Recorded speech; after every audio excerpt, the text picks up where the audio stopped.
everyone. It's nice to see a full house. Welcome to the. Is it on? It is now. It is now. Is it, okay, good. So welcome to Council and Committee meeting of Tuesday, June 6th, 10 a.m. I'd like to call the meeting to order, and with that, I do have a few opening comments. This time, I'd like to remind Council and Committee and members of the public in attendance that all Committee of Council meetings are recorded. Please note that these recordings may capture comments made during meetings or in breaks or recesses. Recordings will be available to the public on the Township website. Please mute all electronic devices during this meeting. Thank you. All right, and now I'll read the First Nations land acknowledgement. As we gather today, I would like to acknowledge on behalf of Council and our community that we are meeting on the traditional territory of the Algonquin people. We would like to thank the Algonquin people and express our respect and support for their rich history. And we are extremely grateful for the many and continued displays of friendship. We also thank all the generations of people who have taken care of this land for thousands of years. All right, so now to the adoption of the agenda. The Council and Committee agenda for Tuesday, June 6, 2023 be approved as amended to include the following letters of support of raising the pride flag. Could I get a mover, please? Councillor Blank, seconded by Councillor Schulis. All in favor?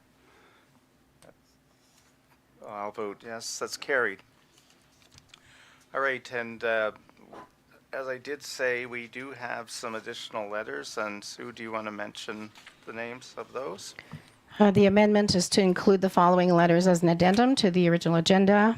Evan Nickerson and Friends, Maureen McMillan, Jill Holroyd, Liam Ganster, Andrew Wilmer, Sheila Dunn, Carl Bromwich, Bill Bowles, Jenny Beklinski, Susan McCullough, Katie and Ben Beklinski, Elaine and Andrea Murray, Dr. Denise Koulis, Lorelei Gatoski, Joanne Olson, Barbara Schaefer, Madawaska Valley Midwives, Suki Hardisty, RM, Ashley Bennett, RM, Karen Menashke, RM, Andrea Robertson, RM, Bronwyn Waring, RM, Emily Chartrand Hudson, RM, Robert Charlton, Paul Jorgensen, Chris McGuire, Jesse Rogers, Steve Gutowski, Ali McCallum, Kaylee Rakuski, Phi Paget, Curtis Sibley, Ruby McMillan, Casey Weaver.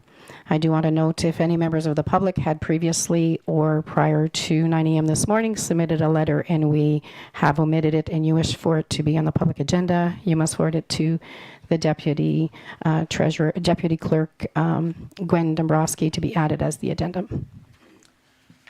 All right, so the next item is there any disclosures of pecuniary interest? None here. Okay, seeing none, we'll move on. And just before we get to the delegations, I just have a short announcement to read. On behalf of staff and council, I'd like to offer my sincere condolences to the Mask family on the passing of Raymond Teacup Mask. Raymond served the township for over 36 years, finally retiring in 2022. He was a mainstay at our arena where he was the man with the know-how and ability to get the job done. Everyone who knew him knew how much pride he took in maintaining the finest ice in the valley, and he'd never let you forget that. He spent unending hours caring for his family's legacy on the island, doing hay, chasing cows and sheep, seldom stopping for a rest. He loved his family deeply as they loved him and took great pride in his namesake. His absence will be felt profoundly. On a personal level, as one of Raymond's island neighbors for the last 13 years, I will miss seeing his pickup truck slowly drive into the driveway. When this occurred, I always knew I was in for a long but interesting conversation. Raymond, you will be missed. I just want to let people know that visitation is tomorrow at the Huebner Funeral Home from 5 to 9, and massive Christian burial is this Thursday, June 8th, 10:30 a.m. at the Huebner Funeral Home.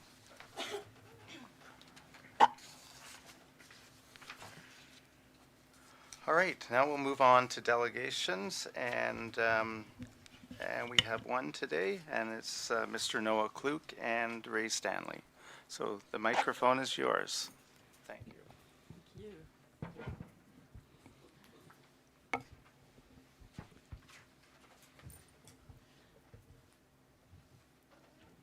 Mayor Wilmer, Councillor Blank, Councillor Micah, Councillor Olszewski, and Councillor Schulist. Thank you for giving us the opportunity to address this council today. The aim of this presentation is to ask that you reconsider the motion to declare the month of June as Pride Month for our township and to post the Pride flag on our township electronic sign. I just would like to say I'm so happy that we're having real democracy. We've got both sides presenting, and let's have a really open debate where everyone feels free to engage. I think it's great. Engagement is all about what democracy is about. And there's obviously a lot of interest. I would like to start by saying that this address in no way intends any form of bigotry or hate or malice towards any group or individual, and we condemn this in any form or in any circumstance where it occurs. In fact, the intent of the presentation is to promote respect and tolerance for the beliefs and identity of all, as is incumbent on a free and democratic society. We apologize for any way we may have offended anyone in our pursuit of this goal. We are only trying to uncover the fullness of truth with consideration of all sides of the issue at hand in order to make informed decisions, as is our civic duty. First, Noah Kluk will present the petition with 549 signatures currently and more coming in that we have not yet retrieved. Also note that there have been over 35 personal letters sent to council representing business owners, priests, pastors, lawyers, artists, tradespeople, to name some. It is a cross-section of our society in Madawaska Valley Township. To start, I will give a brief history of just how this resolution transpired. Mayor Wilmer introduced a motion to have the Pride flag on a municipal pole for a week and to have June designated Pride Month. Councillor Schulist seconded the motion. It was defeated 3-2 with Councillor Micah, Olszewski, and Blank voting against. Councillor Blank then introduced, a motion to have the Pride flag displayed on the prominent municipal electronic sign for a month and to have June designated Pride Month. Mayor Wilmer seconded the motion. It was passed 4-1 with only Councillor Micah voting against. Councillor Blank apparently must be the one to rescind the motion as she introduced it. With that history, I will now invite Noah Kluk to present the petition. Thank you. Mayor and councillors, as stated, my name is Noah Kluk. I was born and raised in Barry's Bay, as was my father and his father before him. My wife and I live, work, and hope to raise a family within this community. However, we have growing concerns of our religious liberty in the present context that infringes upon state neutrality. Not only do my wife and I want a future here, but our roots go far back into the history of Madawaska Valley. Many of my ancestors were Kashubians, some of whom came here in the early 1900s, including names such as Kluk, Schulist, Lukovich, Glashinsky, Zilny, and Norlock. My ancestors came here to find a land free of tyranny, with equality, freedom, and opportunity for all. They worked tirelessly to build this community in extremely harsh conditions. Their faith was their foundation, and miraculously, without a lot of resources and money, they built churches such as St. Hedwig's and St. Mary's. They laid the foundation for the life we have enjoyed and are entrusted with today. This is what brings us here. We believe our heritage of freedom is under threat. Many others join us in this, as is testified by our petition, represented and presented with 549 signatures and 35 letters of support. We are all united in our fight for freedom and our desire to promote civic inclusivity and true charity through state neutrality. The letters and names on the petition represent all walks of life from our community: people of European descent, people of color, Protestant Christians, Catholic Christians, Muslims, non-religious, young and old, people of diverse socioeconomic backgrounds, professionals, and tradespeople. It should be noted as well that many more agreed with our petition, but they were afraid to put their names down, as they felt they could be socially ostracized, called names such as homophobe or bigot, and even lose their jobs if they went public. We all know this is a reality, which testifies that this has a tyrannical dimension, eroding our freedom of speech and expression, and driving an unfortunate wedge within our community. I will now present the names of the people who, often at a cost, want to go on record as opposing this motion.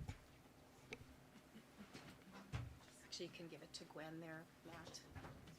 What's Sorry. what's the No, next sorry, one? you can give it to Gwen there. That's Yeah, fine. Gwen's good. Thank you. Sorry, Noah. Thank you. To continue, here are some of the reasons we believe this resolution should be rescinded by council. 1, in this most important issue, the process was not in fact democratic, even if perhaps the letter of the law was followed. Opposing views were effectively disenfranchised.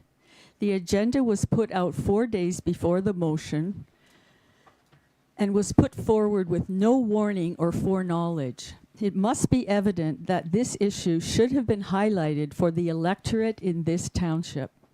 Clearly, most citizens missed the announcement, and if by chance they did see it, it would be past the deadline to present a counter position at the May 16th meeting.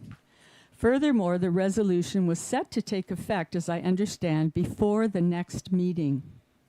Number 2, this was not a grassroots initiative reflecting the citizens of Madawaska Valley Township, rather an initiative coming from the top down. The request that triggered the motion to fly the pride flag in our township came from P-Flag Canada, an organization whose stated aim is to provide peer support, education, and advocacy for a Canada that affirms, respects, and values all sexualities, genders, and gender expressions. That is from the P-Flag Canada website. It was basically a chain letter which was sent out to townships throughout Ontario, and it was sent to us directly from the Renfrew chapter. Number 3, having special interest groups endorsed by municipal governments is divisive and against a Supreme Court of Canada's resolution in 2015. The exact reference is in the letter attached to our application. Paragraph 3 states, when a state adheres to a belief, it is not merely expressing an opinion, it is creating a hierarchy of beliefs and casting doubt on the value of those it does not share. It also is ranking the individuals who hold such beliefs. Paragraph 74. By expressing no preference, the state ensures that it preserves a neutral public space that is free of discrimination and in which true freedom to believe or not to believe is enjoyed by everyone equally, given that everyone is valued equally. Just to illustrate how terribly disproportionate this resolution is, we celebrate Canada Day for 1 day as opposed to Pride Month for 1 month. 4, citizens in Madawaska Valley Township, by and large, are not informed about just what the content of this resolution implies. Most people, as we encountered them while petitioning, believe it is simply in support of gay rights, which they believe the rainbow flag signifies. Many would say, if they supported it, I have a gay sister or brother or what. whatever association they have with gay people, which all of us have. The pride flag would be displayed on our municipal property, represents and supports, signifies our support, according to PFLAG, people who are two-spirit, lesbian, gay, bisexual, transgender, queer, and questioning. These are terms that need to be defined in order for informed consent.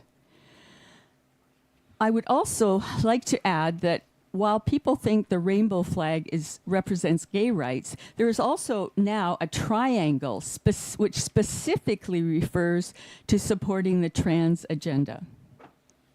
And people don't realize that. I know that from petitioning. So it's not informed consent. Number 5, the claims PFLAG makes are not substantiated. The letter generating the motion coming from PFLAG Renfrew chapter says, there is an alarming increase in two-spirit, lesbian, gay, bisexual, transgender, queer, questioning, hate speech, and threats of violence in Renfrew County.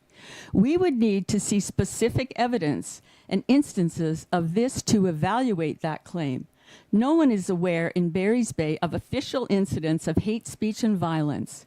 Of course, hate speech and violence must be defined for an informed opinion, along with the meaning of the words such as two-spirit, bisexual, transgender, queer, and questioning. Most people have never even met or have any understanding of most of these identities. So how could they, in an informed way, support that? Number 6, the evidence of the catastrophic damage and harm of the trans movement, especially involving children, is not brought forward. Again, this isn't informed, but there is an abundant evidence from people who want to detransition of the horrific lived experience they underwent, and many are now suing those responsible.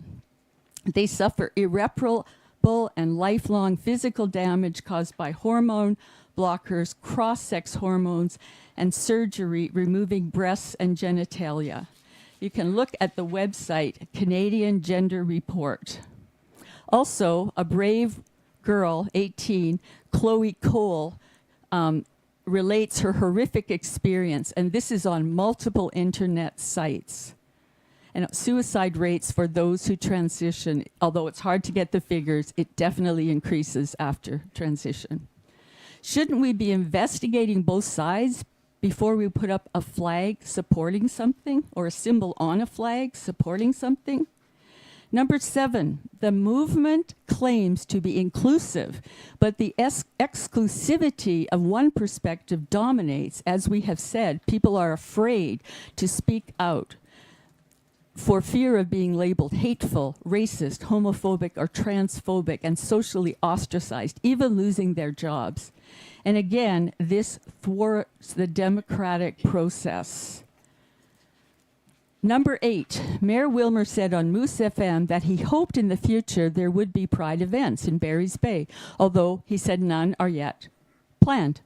The Pride Parade comes immediately to mind as it has occurred in nearby towns such as Maynooth.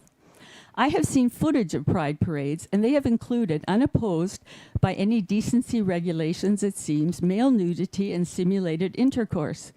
People petitioned had not realized this could become a possibility if we adopted this agenda. To realize this consequence is, again, just part of informed consent for the constituents of Madawaska Valley Township.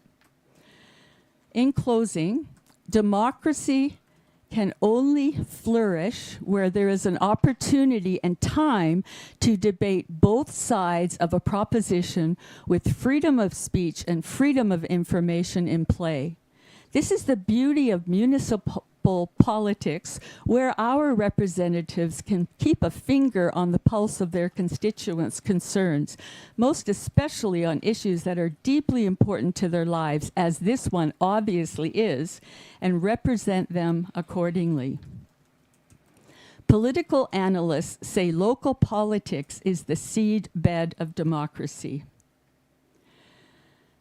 I will now present Councillor Blank with the petition to withdraw her motion, because apparently as she made the motion, she must rescind it. So I will present this petition. We have 41 signatures from local residents, and there are more that are to be retrieved. We just haven't been able to retrieve them yet, so we will hand them in later. So please rescind this motion, Councillor Blank. And Council, please open this up to rigorous free debate in the community without fear of persecution and intimidation. This leading to a truly democratic, informed acceptance or rejection of this resolution, obviously deeply concerning to the people of Madawaska Valley Township. And I welcome a debate, an honest, open debate in the future where all of us can participate equally without fear. Thank you.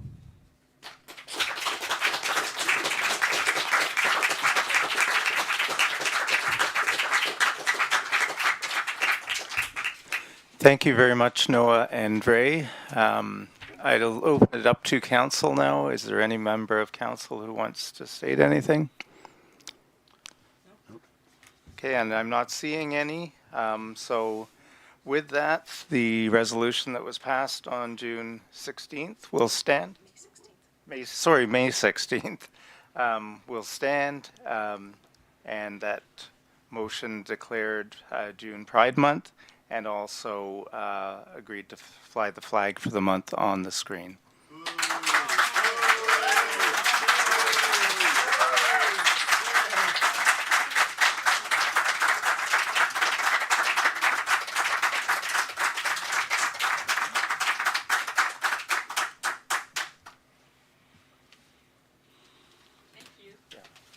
All right, since we have so many people in the room and I don't think everyone wants to stay for the entire meeting, I will call a 5-minute recess at this point. Thank you, everyone. And I need a mover for that. Councillor Schulas, seconded by Councillor Blank. All in favor? That's carried.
And at this point, we move into the council and committee portion of the agenda. And with that, the first committee is Operations, Roads, and Waste Management. And I'll hand the gavel over to Councillor Micah to chair this portion.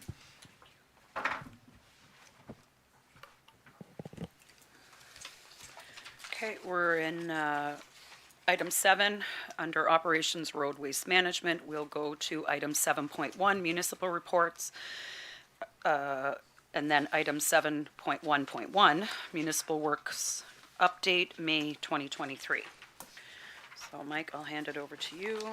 I just lost my page.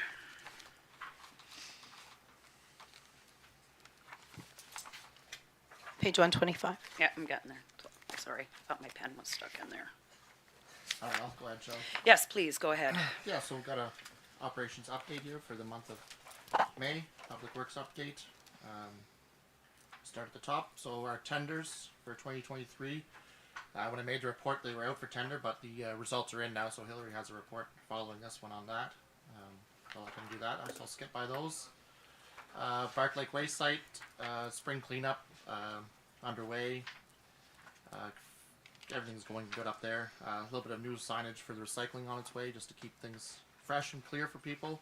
And one major repair for the garbage truck there. The oil pan sprung a leak, so it had to be repaired. But other than that, everything else is flying along smoothly. Dangerous trees and brushing. Lots of obviously dangerous trees ongoing, as well as brushing. I have stated the brushing project for White Pine Crescent, I believe.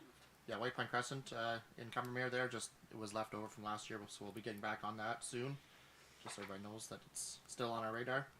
And the Cumbermere brush drop-off has just been seeing a lot of brush, so I guess that's a good thing that people are bringing it in instead of throwing it in ditches and whatnot. So it's yeah, it's a good program there. Washouts, May 20th. We had one on Pog Lake Road near Basin Depot. It was repaired immediately. No closures were needed. It was due to a beaver dam rupture, we believe, and that's all. A couple issues along the CN railbed. They're ongoing yearly issues, just keeping up with the beavers, damming up the culverts. So we're just continuously going through them and for keeping that open. Shouldering. Our shouldering program has begun. We have a new attachment that we picked up from Gov Deals for Unit 74. I think it's really going to help this program, as in the past it's been kind of a archaic thing that we've been doing just by hand, so it's nice to have one of these units. They're very, very expensive, so we were able to pick it up very cheap on Gov Deals and get it fitted to that truck. So I think it's going to be, we tried it a little bit. We haven't had a lot of time to really get at it and try it, but it's really going to be a good thing. The hardtop patching, it's been kind of a busy spring with a few projects on the go, but it's ongoing and we're keeping up with that, keeping in within the minimum maintenance standards.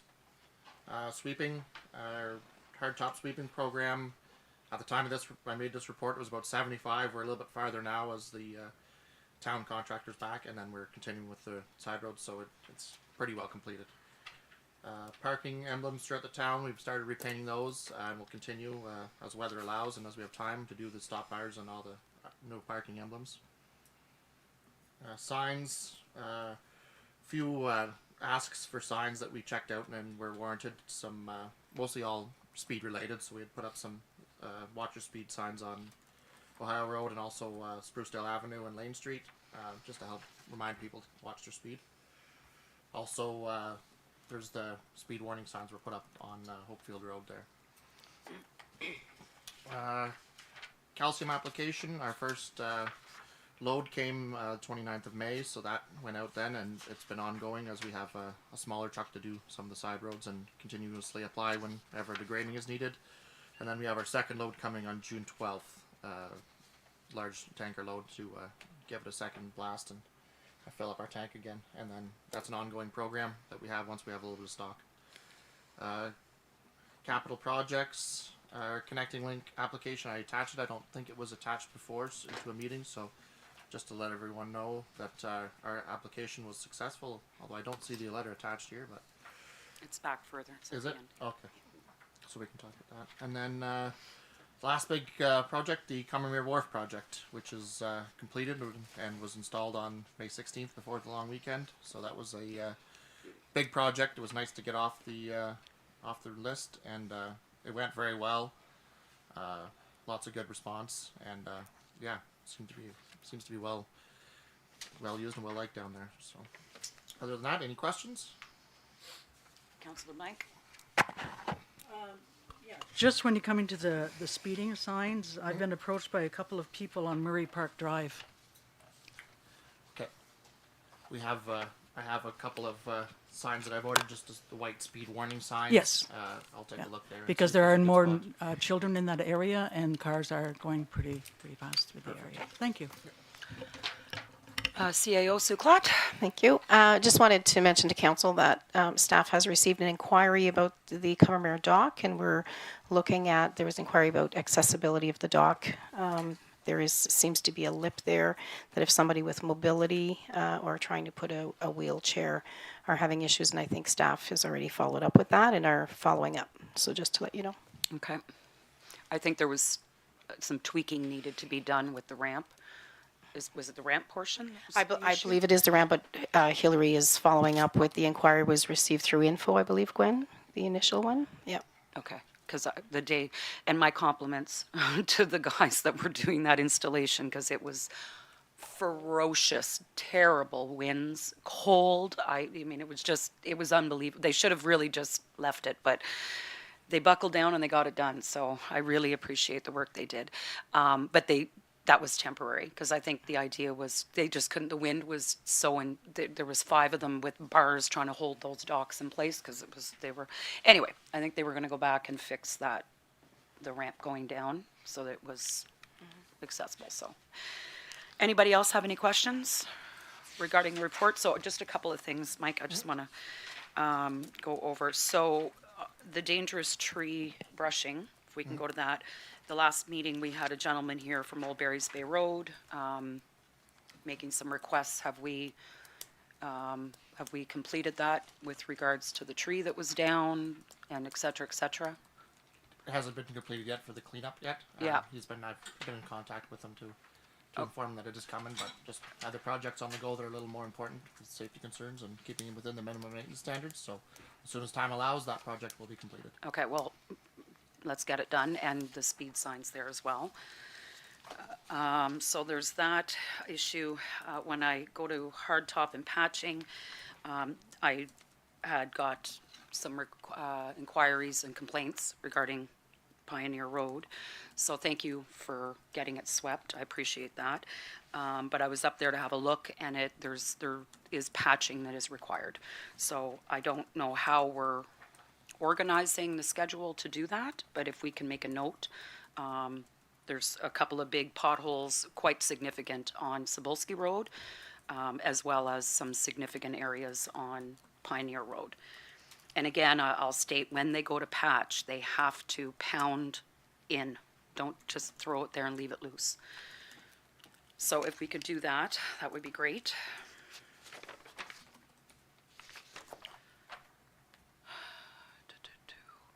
And regarding the connecting link, just for the record, Hillary, if you want to just describe because we're going to, the letter's attached, we received the grant funding, and so just for the record and the public, whoever's watching, just to give them an idea of what that project is going to entail. So there's basically 3 facets to the connecting link, the funding we're receiving. And one is a taper, looking at an engineering taper on, I call it ESO, but it's McEwen's, coming out of onto 62, onto 60 when you turn the right. At the three-way If we can do kind of, I don't think we get a full lane, a cheater lane, I call them. Half or 3/4, them big trucks have a problem going out. At the There. three-way stop. At the 3-way stop. And another thing is to get crosswalks red, permanent, because we're burning up decals. We get them imprinted and they only last a year. And they're like $11,000 to do them. Ridiculous, yes. Yeah, and then all the catch basins through town, I don't know if you noticed, we're always patching them. They are crumbling underneath that. So we're gonna build them up, dig them, cement everything around and get that back in order. Good, very good. Basically 3 Did I miss anything? Oh, the tree Good, funding. good. Okay, well, thank you for that. Just because people see it and they're not understanding what that is, so they will know then. Councillor Olszewski? Right at Mad there, Hillary, too. If you're looking into it, you should see if you can do anything when you're coming and you're turning right. So you come from like the park side, and then you turn right to go down towards Cumber, because you can't make that corner in a truck. No way. Yeah. Yeah, What like- we did is we put a no parking Yeah. emblem on the But post it's- office. It's more or less like it, Yeah. especially in the summertime when it's busy, right? You have just cars up, and they're at the, like, when they get up to the stop bar, right? You have to wave them through, and wave them through, and wave them through, and then hope that one of them has enough to stop, right? Or you just be like the way I do it and just pull up to their front bumper and let them figure it out, right? You know, that's No, it. It's bad. It is an issue that should be looked at, right? Literally driving here. If there is the space there to do it, whether it's move the stop sign closer to the sidewalk on that edge or whatever it is, right? Just so that, you know, you can make that corner because it's tight. It is state. And then the other thing too, same thing as what Shelley said, make sure they pack that cold patch, right? Like they did that on Wilno North Road there, and it's like there's cold patch everywhere. Like it wasn't packed or anything, it's just flopped in, I guess, and it's everywhere, right? So, you know, all it takes is one piece to go through a windshield, and who are they calling? They're calling the township, right? Well do. So, thanks. Okay. Right, so no further questions on the report? Okay, we'll move on to item 7.1.2, which is tender 2023-04 double surface treatment. And Sue, do you want to read the recommendation? Yes, thank you through the chair. That council approved the operation manager's recommendation to award tender MV 2023-04 double surface treatment to Walsh Contracting in the amount of $274,779.27, HST included, subject to the requirements of the tender, and that the expense be applied against account 0150814703013, budgeted 2023 roadway capital expenditure, double surface treatment. Need a mover in a second. Okay. Do I have a mover? Councillor Schulis? No, go ahead. Moved by Councillor Schulis, seconded by Councillor, I don't know who had their hand up first, blank. All in favor? All in favor. So, Motion through you, passed. Chair, I'm just gonna give you, these are street tenders here. We hit them, I did the addition for all of them, and we're within 1%. 1%, that's amazing, isn't it? That's amazing, absolutely. Very good, Hillary. Good job. 1%, so it is 8,000 over, but on 800 grand, it's a miracle. It was very good. You estimated that pretty close. But anyway,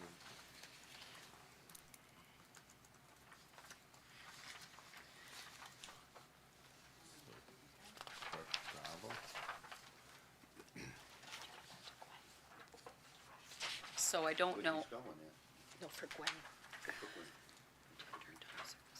So if we go to the report that you have attached for this recommendation, I'm just going to read out for the record that we received two tenders. One from Walsh Contracting in the amount of $274,779.27, and Greenwood Paving $275,784.64, both with HST included. So the lowest tender was Walsh Contracting, and that is the tender we have accepted, for the record. This is also for the capital expenditure for Cartoozy Road, which is, I'm reading the correct one, right? Yep. For 2 kilometers on the very horrendous section of Cartoozy Road. You need a chiropractor after you drive over that one. That's very good. Okay, so we'll move on to the next one. So it's item 7.1.3, which is tender 2023-05 crushed gravel. And I'll have Sue read the recommendation. Thank you through the chair that council approve the operation manager's recommendation to award tender 2020 MV 2023-05 crushed gravel to RGT Cloutier Construction in the amount of $127,091.10, HST included, subject to the requirements of the tender, and that the expense be applied against account 01-50814-703013, budgeted 2023, roadway capital expenditure, gravel resurfacing. Can I get a mover? Moved by Mayor Wilmer, seconded by Councillor Olszewski. All in favor? All in favor, motion passed. Okay, and Hillary, you've attached a report for that one as well. Do you want to read it out, or do you want me to read it out? No, you can. I'll you're read good it at out. Okay. 3 tenders were received for crushed gravel. RGT Cloutier Construction in the amount of $127,091.10 Valley Excavating at $170,856 even. BEI Excavating $177,240.40, all with HST included. And the tender was awarded to the lowest bidder, which is RGT Cloutier Construction. And this is for gravel resurfacing of multiple and various roads throughout the township. Any questions? Nothing? Okay, so we'll move on to item 7.1.4, tender 2023-06 hot mix pavement. Did we do a resolution for that? Yeah, We didn't. Sorry. yeah. We're just rolling here, Hillary. Tender for hot mix pavement. So can I get a mover on that? Moved by Mayor Wilmer, seconded by Councillor Blank. All in favor? All in favor? All in favor? Did you want me to read to the recommendation? Oh, sorry. Oh, God, now I'm getting crazy here. Go ahead, Sue, please read the recommendation. Through the chair, that council approve the operation manager's recommendation to award tender MV 2023-06 hot mix pavement to BEI Excavating Incorporated in the amount of $580,424.84, HST included, subject to requirements of the tender, and that the expense be applied against account 01-50814-703013, budget 2023, roadway capital expenditure, Wilno North Road. And if you wanted the mover and the seconder? Sorry, we'll do that again. Can I get a mover? Mayor Wilmer, seconded by Councillor Blank. All in favor? Motion passed. I was just getting too excited there. And again, so thank you, Hillary, for the report. So we received 2 tenders for this, one from BEI in the amount of $580,424.84, and a second one from Greenwood Paving in the amount of $617,746.71, both including HST, with the lowest tender amount being awarded to BEI. This will be for Wilno North Road, and the culvert is included in that with major culvert work. Maybe pitch a tank and live in that culvert. It's great. Okay, so that's great. I believe that concludes the operations report. Is there any unfinished business under operations that anybody has? Being none, okay. Thank We you. shall move on. Yeah, thank you, Councillor Micah. Okay, our next section is the operations, wastewater, and facilities, and I'll turn it over to Councillor Kolczewski.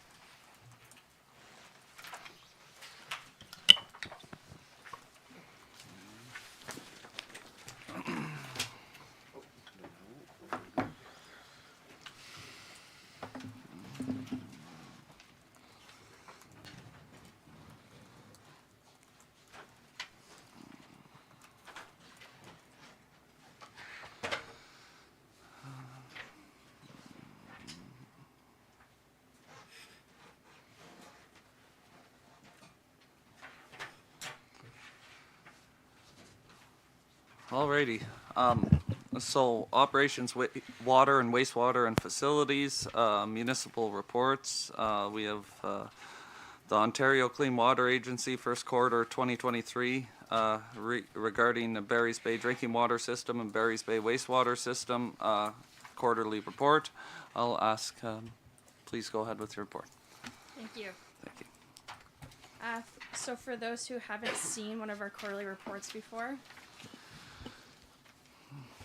we're on here? Okay. So for those that haven't seen one of our quarterly reports before, it breaks down it by compliance, safety, and operations. It features information from both your drinking water system and your wastewater system.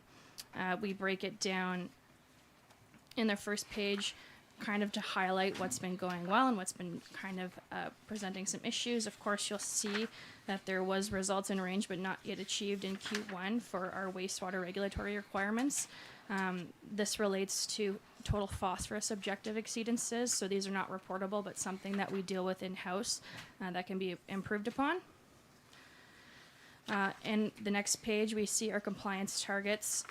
This is where I'll highlight if we've had any permit renewals or drinking water system license renewals, as well as any inspections, which of course there was none yet in the first quarter. Moving on, I have the operational section featuring our flows. This highlights whether there's been an exceedance in regards to our municipal drinking water license or the environmental certificate approval in regards to the rated capacity, and of course there was none. With our asset protection, this is broken down in our work order management system, Maximo. So I highlight what's been completed and break that down into further categories based on preventative, operational, corrective maintenance. I highlight a few of the work orders that have been completed in our drinking water system. We've installed a new chlorine analyzer.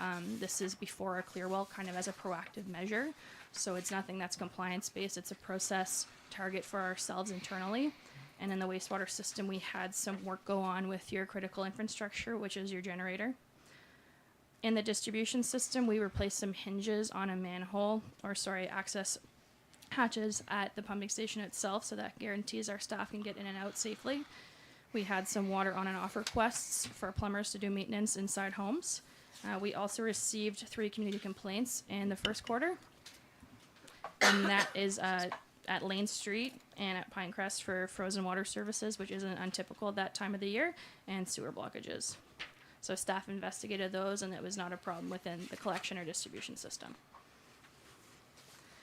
And that takes me into the financial and additional recommendations section already.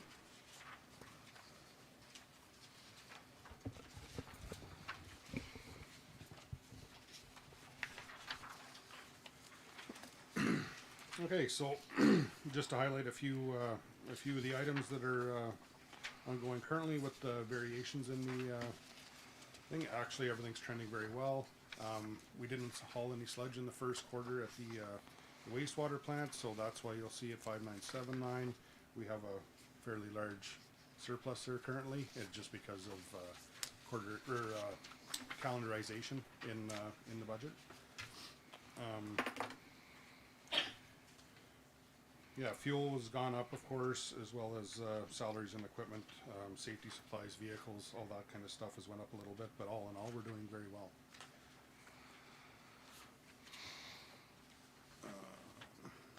Yeah, salaries are down, everything's on target, so I'm quite happy with the way everything's trending currently. And that concludes this portion of the performance report. Excellent. Any questions from council with regards to that? None here? None? Yeah, Mayor Wilmer. Just on the non-compliance issue, when I look at it, you did 4 sample dates, and 3 of them were well below the 2 milligram limit. So it almost looks like something happened on April 25th. Is there any particular reason why that one is so high? Because that's the one that skews the whole month, just that one test. So we identified it as an issue with the tertiary filter treatment, which is the last portion of the treatment prior to leaving. And so the flow rate through there's 2 filters, like the plant is rated for 4,400 cubic meters a day. And as you can see on Kaylee's, I think we're running around 400 would be an average, so a lot less than was currently or was designed for. So I brought in manufacturer of the filter, and they went through it, and their recommendation was to isolate and go to one filter as opposed to two. And so what they were saying was the flow rate through the two filters in parallel wasn't sufficient enough to, the phosphorus was binding in the filter itself. So now that we've captured that portion, we're keeping a very tight eye on it in the since then, and it's been performing much better. Sounds great. Thank you very much. If I may, through the chair, so that is item 8.1.2. I'd like to go back to have council accept 8.1.1, if I may. I have a motion. Yeah. That the Barry's Bay drinking water system and Barry's Bay wastewater system first quarter 2023 reports be accepted as information. Yeah. A mover and a seconder, Councillor Micah, Mayor Wilmer, all in favor. Good. Thank you. Carried. Right on. Okay. Now, just the letter from the Ontario Clean Water Agency. That's the next one, right? And I think we touched on that a little bit.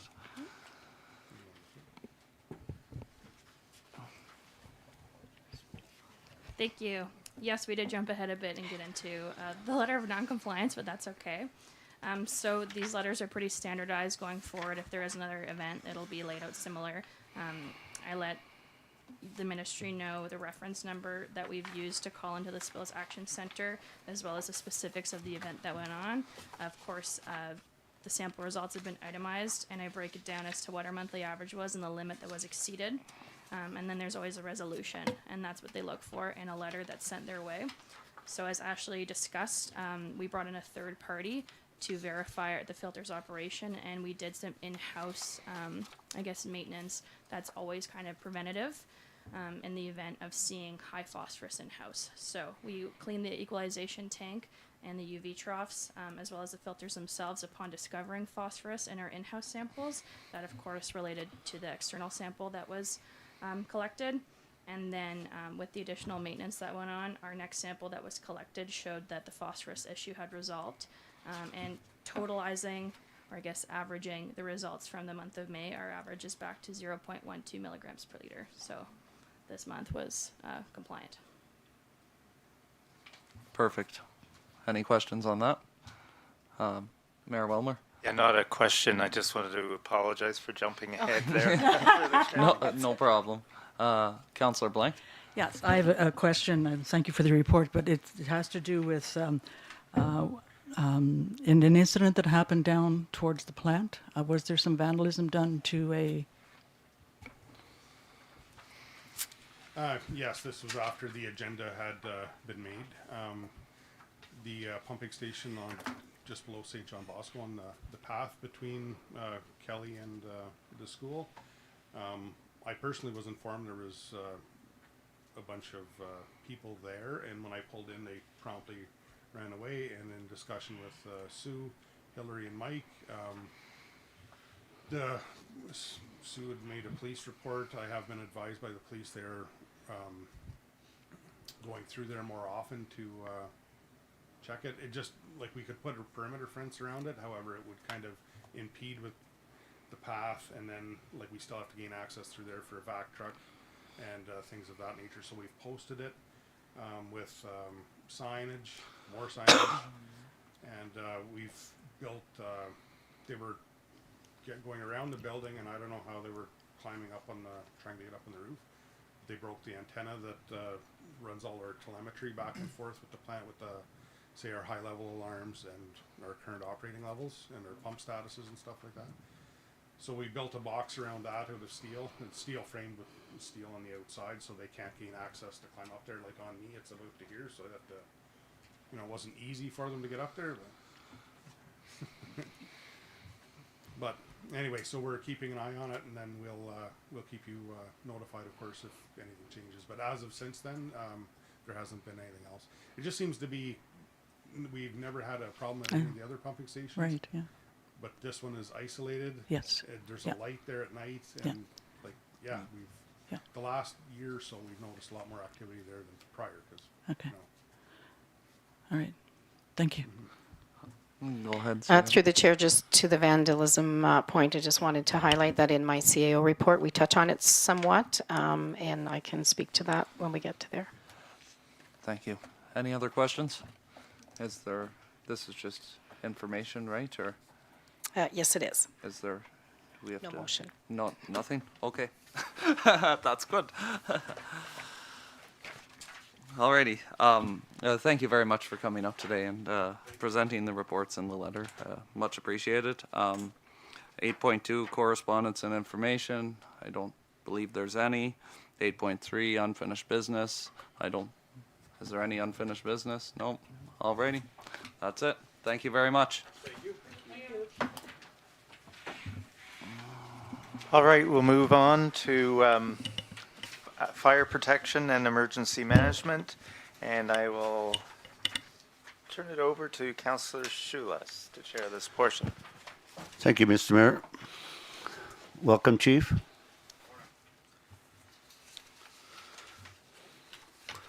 Okay, municipal reports. 9.1.1, fire department activity and call for service, found on pages 157 and 162.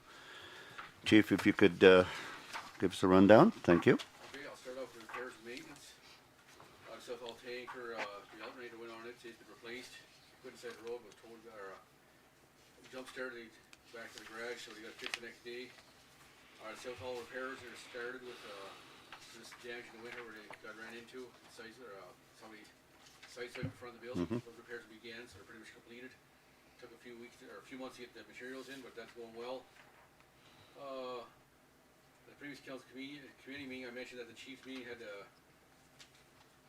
met with Tourist and Public Works, Metro County Public Works, to discuss the replacement of dispatching equipment located in Renfrew. There have been several options presented to the county chiefs. There's a report handed to county council since. So they're looking at numerous options. One is sharing the cost among all 17 townships. We'll take money out of reserves.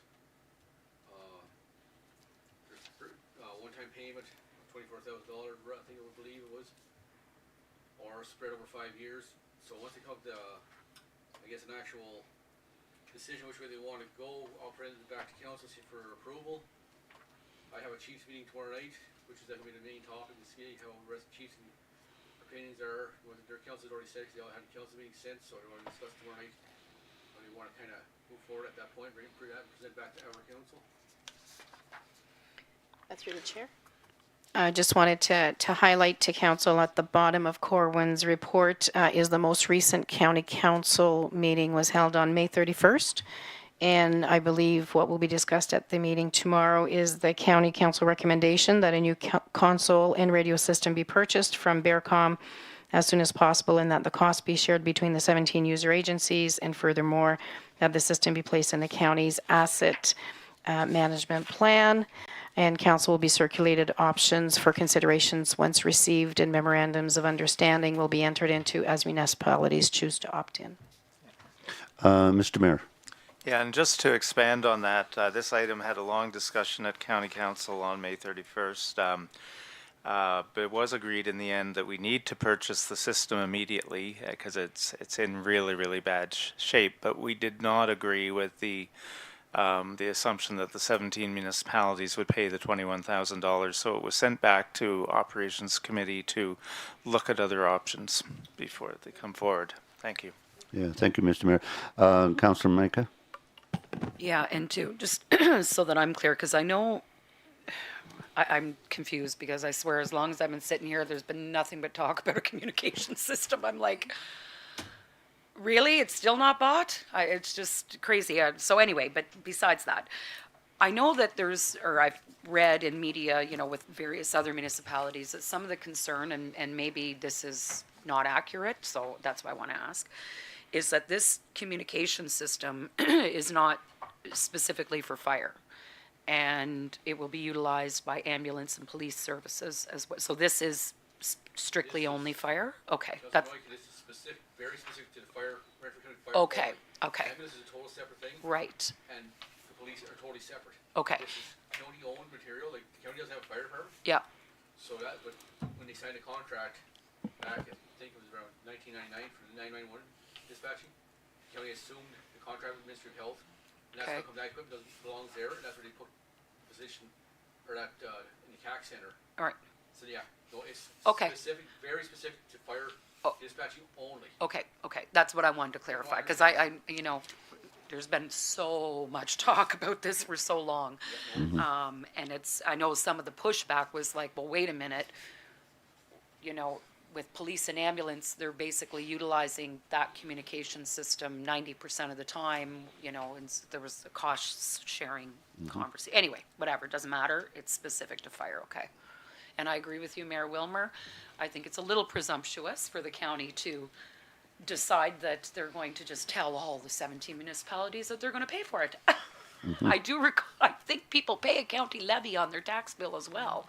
Okay, Mr. Mayor? Yeah, and Councillor Micah, yeah, we did agree with that completely, and there's other issues too, and I did want to emphasize again that this is an exclusive system, but it is in really bad shape, and the new system will work because the different fire departments all have different communication system, but this one supposedly will work with everyone's setup, is my understanding, and I've been guaranteed it will. But the other interesting thing is in Renfrew County, you don't have to opt into this. Town of Arnprior goes through Brockville. But a place like Mariah, Hey, Claire Mariah. Claria does not have a fire department. So, you know, there's a number of differences between the municipalities on this. That's all. Thank you. Okay, thank you. Chief, how do you feel about this? Do you think it's a good idea to get together on this here, or? Well, yeah, the chiefs are trying to come up with one voice, like when we come to the Oh, meeting okay. tonight, we're trying to say no. If the county presented this way, there was 6 options we come up with. Okay. And like we said, I can't speak on all the chiefs, but the majority said, this is county equipment, these are known for 20-some years, you gotta put it on the side, like, I don't think you should come to the backs of fire departments when taxpayers are already strapped for cash as it is, to just drop a bomb on us. Yeah. So that's what we're sort of saying, we're gonna send one letter back with one voice, with all 17 chiefs to say, here we're gonna say, and present it back to our council, but no, we're not happy with what that presentation was. Yeah. Okay. Yeah. Well, it's always better to work together for sure.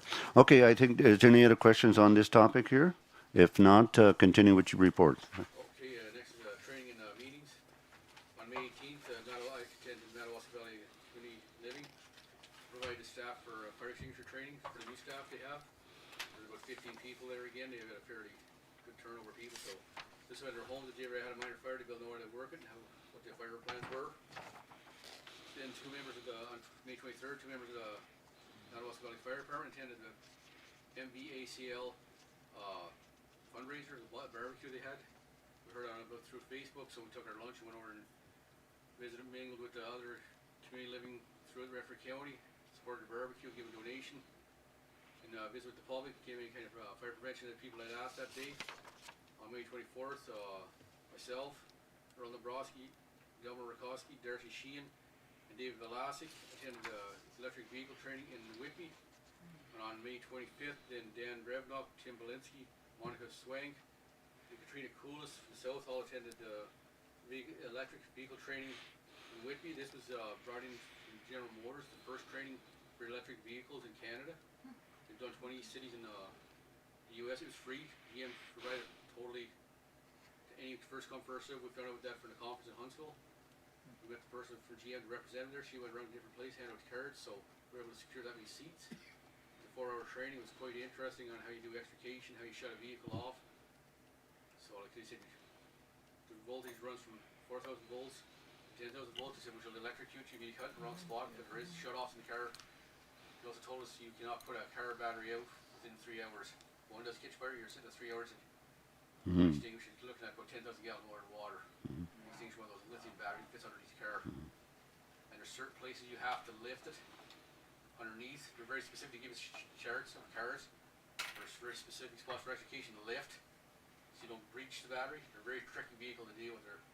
And the one thing I found is absolutely astonishing is there's no regulations in the province for charging stations. anybody can hook one off. You think you're an electrician, Mhm. you walk up to your yard and plug one in or say, here's my charging station, there's no, ESA has no regulation on it, there's no provincial regulation whatsoever, so we get into town, it could be a fly-by-night hookup, like a shock. They said, there's the only place in the whole world that has anything right now is China, and Europe's close. The US doesn't have any regulations on them either, charging stations. So that's one thing that just blew my mind when I heard that, so it's very educational. The firefighters really liked it, they learned a lot. Can I, sorry. Yeah, to, Yeah, so just on the electric, so after the training, does it look like, does it require specific equipment or specialized equipment? We have what we need to be able to deal with it? Make sure you're wearing like full breathing apparatus, because the cyanide gas comes off the skin. Oh, excellent. Wow, that's clean energy, cyanide gas. Oh, Okay, so you mix very water with good. that battery, no, it'll be cyanide gas, but, we do have our proper equipment and everything else, but, Great. see, you have to use water, you can't use foam because it doesn't cool it, water cools it, and that's why you have to cool each cell down. And each cell's like the size of a D-cell battery, and there's like 20,000 in every vehicle, it fills the whole bottom passenger compartment, like you're quite the thing to deal with. Sorry, through the chair. Can you just bring your mic up a little bit closer? Okay. Thank you. I think it's important and we should put the Because message as out. long as we don't require Don't purchasing require new any kind equipment. of special Okay. equipment, there's no other, but it just be, the best thing to do, stand back, let it burn. Pretty much tell you, let it go through the cycle itself, and keep the public out of the area. Block roads. That's the biggest thing you're saying, like, there's really truly nothing other than like 10,000 gallons of water at minimum, put it out, but now we gotta deal with that water contamination and secure it, so. I said, it's quite an interesting. So maybe Corey, that's something we need to adopt as a policy. I'm just throwing out there, CAO, should we be looking at that as some kind of a policy for council, so that the expectation is that if there is an electric vehicle that does require, that starts on fire, that it's recognized that we're not going to dump 10,000 gallons of water on it, we are going to just let it burn. Does that make sense? I'll refer to the fire chief. Policy in place, don't like it, that's our discretion. Yeah. Right. If you don't put it right, that way there's no liability, there's nobody can Yes. expect something. See, no matter what we do, like, we can't be held liable. Okay, Held well, liable, don't get me wrong, Right. if we do the best we can do. That When it was gets up and beyond where our I was going control, with it. I'm saying that our skill level, no matter what, even for extrication, it wouldn't matter if it's an entry into a building. Once the fire gets to a certain point, we've gotta say, no, our skills are at this point, as we're trained off, like for certification. We don't send somebody in that's never trained, and everybody knows that, so we're already covered under that, like, so. We don't need Okay. a policy because our firefighters know our limitations. Right, but besides the specific training of the firemen, the issue being, you're concerned dumping 10,000 gallons of water on a car and then you've got contaminated water. So if the policy is that we're gonna let it go, is that It just depends on something the we building should where it's located, because you gotta break down. Start a the bush channels fire. for the bank or for the, like, Gotcha, yeah, you yeah. gotta use that, it's Okay. discretionary. If we're Yeah, in the makes middle of sense. doing- Yeah, Between here and coming, I gotta come here planes, yeah, and there's nothing around, just sprayed the grass around, we'll let it go. That's Okay. why, we've already discussed it amongst the officers, they know how to respond to it, the firefighters have told that, that makes sense. and that's why we got the officers in place, we're gonna make that call on that time, place, but, Yeah, okay, fair enough. yeah, it's true. Makes sense. Thank you. Mr. Mayor? Yeah, and that makes sense. And I just want to say I'm really glad that you had this training and this opportunity. I think it's great. But I think when it comes down to if there was a fire, it's really that training that'll be of great value to you in deciding, because I think each case could be very, very different from each other. I don't know much about electric cars, but I don't even know whether the batteries are all the same type. I imagine not. And so it would come down to your judgment and using your training, I think, to decide what way you were going to deal with it. And as you said, if it was right downtown, it's very different than in an open field too. So. Like one example they gave us is, if you do extinguish the fire, put it on a flatbed truck because the wheels actually generate power. So if you're towing it, those wheels will reignite that battery, which can reignite a fire. Oh my And when it goes to scrapyard, it has to be kept 50 feet any direction, all four directions, from any other vehicles, because it could up to 3 days to be it will recycle and start up itself, or a chemical reaction for 3 days. It can catch fire in the scrapyard again, which has happened. So they're saying, like, so whoever takes it to the yard, make sure the tow operator knows to keep it isolated from any other vehicles or anything that's combustible. They could reignite on their own, just because it has to go through its own cycle again through the batteries to clear. So it's quite a interesting thing to deal with. Let's hope nothing happens here. Yeah. We'll cross our fingers, yeah. Anything else on this? Okay. Could you carry on, sir? Okay, retirement hiring. Josh Hasler decided to retire from the fire department after 15 years. I am recommending Anna Perry and Shauna Felsky be hired for the South Hall as probationary firefighters. Retirement of Mr. Hasler. In addition to individuals, ensures to maintain a full complement of firefighters. With these two hires, we'll still be at 15 for the South Hall. We're still too short. There should be 17 or 17 in the North Hall. We've but because of COVID, we've some firefighters have really left over the last couple of years and haven't recruited anybody, so we're too short yet. We've had 4 applications handed in. Well, we have to wait for their, like, there's a background check and stuff, make sure to get that clearance, so we have to make sure of that. Same with the hiring for these people, they have to get their paperwork ahead in. The first one handing their applications, they're closest we can to be moving forward. Okay, Chief, you have a recommendation here, and maybe Madam CEO, you could read it out. Yes, I can through the chair that council approve the fire chief official recommendation to accept the resignation of Joshua Hasler, and that council approve that Anna Perry and Sean Felsky be hired as fire volunteers for the South Hall pending favorable vulnerable sector checks and required documentation submission. We can do these separate like this. Did you read this second one too? No, actually that one, because there was a change at the county council, Oh, okay. that one was prior to the county meeting on May 31st. Okay, so just bullet point number 1, yeah? That's correct. I'll move it. I need a seconder. Mr. Mayor has seconded. Any discussion on this? Seeing none, all in favor? That is carried. Okay, continue, sir. Okay, next is the fire call breakdown up to May 31st. May was a busy month. We had a total of 5 wildfires within a 6-day period, 4 of which were started by people. One was down power line, that's the first one started, the others were lit. We caught 2 of them that we know who did start them. They were both issued tickets for having a fire, letting it get away, burnt a couple acres each. One person actually confessed to it after we did get to the scene. They showed back up and said, I made a mistake at a campfire, so we appreciate their honesty, so we give them a lesser of the ticket. The second person denied it. And I said, oh, we know where it started, and here's what it was. So he also confessed, so people are being pretty honest. Most part, though, the public's been excellent. You know, so everything's been going pretty good. Other than that, we've had a few alarms, which happens every year, like accident alarms. Other than that, it's been pretty good for the major fires. We had one major fire, I should say, at 1st of May up in Rosenthal, which we had to call mutual aid because we didn't have enough water supply for the distance we had to go, so we had to call BLR. They brought 3 tankers. We had to go back the next day and extinguish it with an excavator because we couldn't get into the buildings because of the collapse of the burns. But how mutual aid works is we can call for anything that we have, tankers, pumpers, and personnel. It doesn't cost us anything. It's a sort of an agreement between all the municipalities in the township or the county. So if they call us, we'll respond with air trucks, no cost, vice versa. So that's the second time BLR's had to come with us for tanker shuttles because of the location for the water. So, and they've been great to work with. We work hand in hand. Training works well. You see, we're both on the same level of training. You think it's one fire department, you see all the crews come together, same South Hall, North Hall, and the other from the other stations come in. They're great. So, Madam CEO. Just a comment. So I know we're advertising and we're promoting a lot the fire ban. Can we start saying, and I know we can't stop them, but I can't believe how many people I still notice are throwing their cigarettes out of their windows.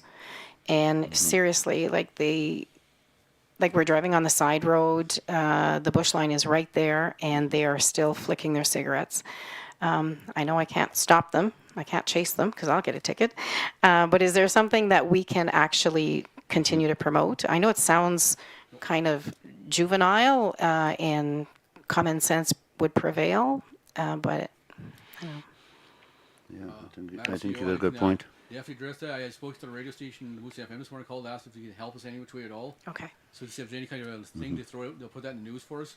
So I'll call them back when I get done at the meeting here, and they'll put it on immediately because they know how high a fire risk is, how dangerous everything is. So Absolutely. Yeah. And we are in a total fire ban and a restricted fire zone. So, Councillor Micah? Maybe Sue, we can get somebody to do an updated graphic. I know we've been putting it out, with all of the bars. Maybe cut for space-wise and then put a big blurb on, so it's a total complete fire ban, provincial as well, and then the cigarette, and we can get that rolling out on social media as well. It would just take a couple minutes. Yeah, and I did notice I was in the store and people are buying fireworks. So I think maybe adding as well, fire ban means you can't have fireworks either. So no, that's a good idea. No, we know that, but no, some people don't quite grasp it. Because I've caught other people other years, like, they didn't quite grasp how serious it is and how quickly things can go wrong. Well, they're seeing it, they're breathing it, right? So. Yeah. Oh yeah, now it's catching a little more, very- but no, yeah. we will emphasize that. Yeah. thank you. Mr. Mayor? And speaking of the fireworks, because this was a question I had, because I know we are advertising on social media our July 1st fireworks. My understanding is if this ban continues, we would not be able to light them off. Is that correct? That is correct. Yeah, so I think maybe we should hold off on advertising the fireworks at this point. If I may, through the chair, I think it's the messaging includes all of the activities as well as the fireworks, but Well, the one I saw said the full schedule to come later, and it was just Okay. fireworks. okay, Yeah. okay. We could add some messaging saying pending lifting of a fire ban. I But think- to that point, sorry, we could also, because the fireworks and the events are paid through grant funding, I don't know what the position, because it's always conditional. It can't be on the 2nd. It always has to be on July 1st. I could maybe ask Hannah to reach out to the provincial funding agency to see what happens when there is a fire ban. Can we, I don't know what happens then. Yeah. And my point really was just that we've got to be careful with that ad if we're telling other people absolutely no Yeah, good fireworks. point. It's sending a mixed message. Yeah. So noted, thank you. Yeah, I know that the fireworks is under under control as far as the situation is, right? Because but that's still not making it right. Because once you make a law saying that you cannot, that's how you have to stick with it, right? So I agree with everybody. We will let public know when the time comes if there's still a ban or something like that on July 1st. Yeah. Thank you. Anybody else? Yeah, Councillor Blank. Yes, thank you, Chair. The ad that it's in the on the site and that, it does specifically say just the one event. So is it possible to put a line right through it?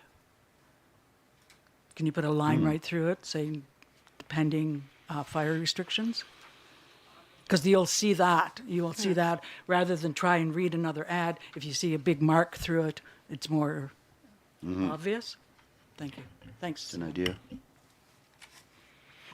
Anything else at this table on this topic? No. Okay, Chief. I'm not sure if I can do it this way or not, if I have to wait news business, but I just received a phone call from the county quarry right before I came up here. They're requesting 2 firefighters from every fire department to assist in Greater Madawaska with that Wow. major fire. Yeah. Okay. So, just to let council know, they did reach out and they're calling all the fire department, hoping by 2 o'clock because they are getting very tired. They're not looking for Absolutely. equipment, they're just looking for Absolutely, personnel. no So, doubt. Just to Absolutely. let council know Be they've, on the other foot really quickly and Yeah. we want Absolutely. Yep. them to help us. just to let Absolutely. you know, they did make that request there right before I came up, so just, they're not looking for equipment, they're just looking for personnel. Yep. They got enough equipment. Okay. Good. So just getting you the heads up. Yeah, well, we don't see any problem here at the table, Mr. Mayor. Do we need a motion to confirm that? If you can, I mean, if it's possible for you to work that out, I think we Well, should. it might not hurt to have a motion just. Well, that's what I think. for I think liability also and, that would show council commercials. support for Okay. Greater Madawaska. So a mover and a seconder. Okay, how will the motion read? Council of Madawaska Valley grants the fire chief, gives the fire chief direction to appoint 2 firefighters to assist with the wildfires at Greater Madawaska. Mr. Mayor, you moving now? Yes, I'll move Okay, it. anybody else second it? Councillor Blank?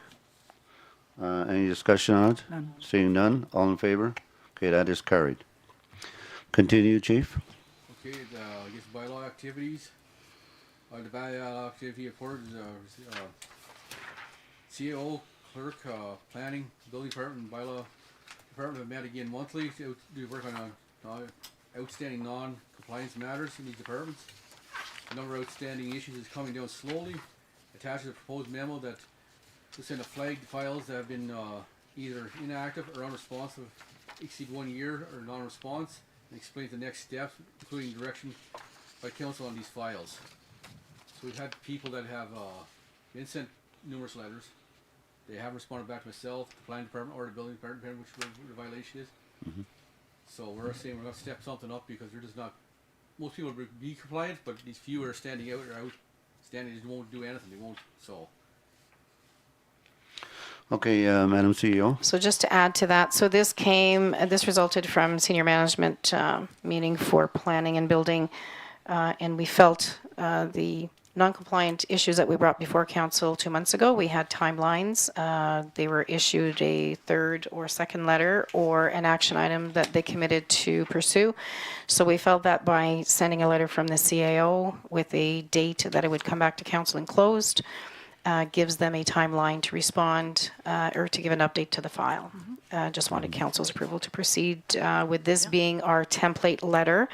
So for example, where it says the following reasons, non-compliance, inactive, at that point it would just show, that part wouldn't be there, would just show the issue that is flagged. Okay.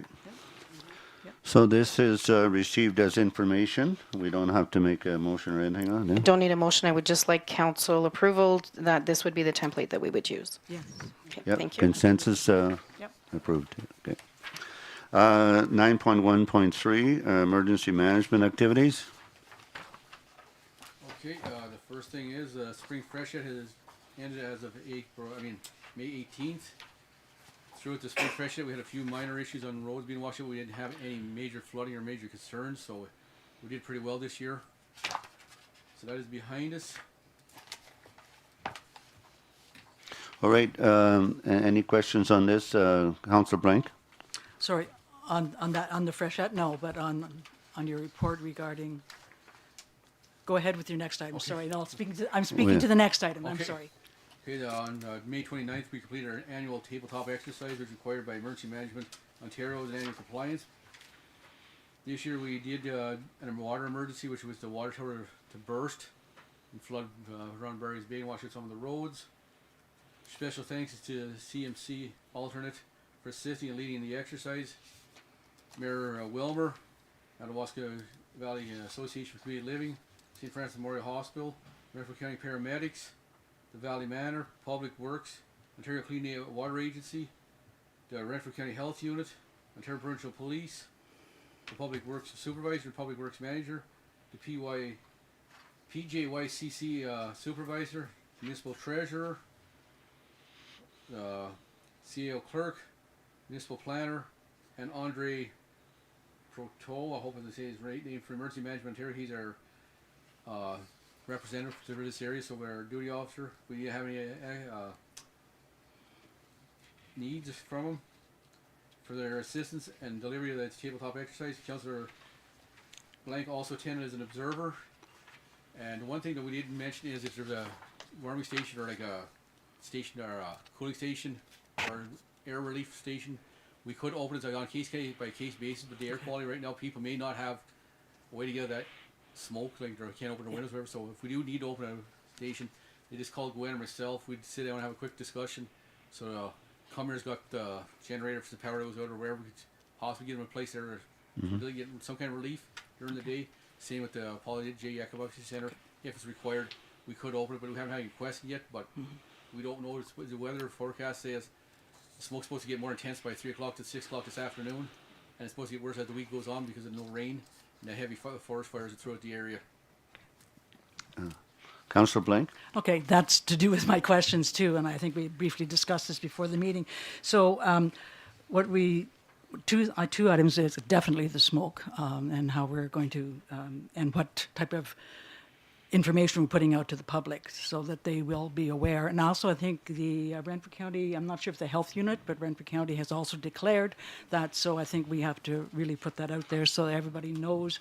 Don't go playing golf, don't go playing tennis, don't go all those things that are, if you are susceptible to many things, especially with children and anybody with any kind of disabilities. Also, because last week or whatever it was, we had a short session of heat overdose.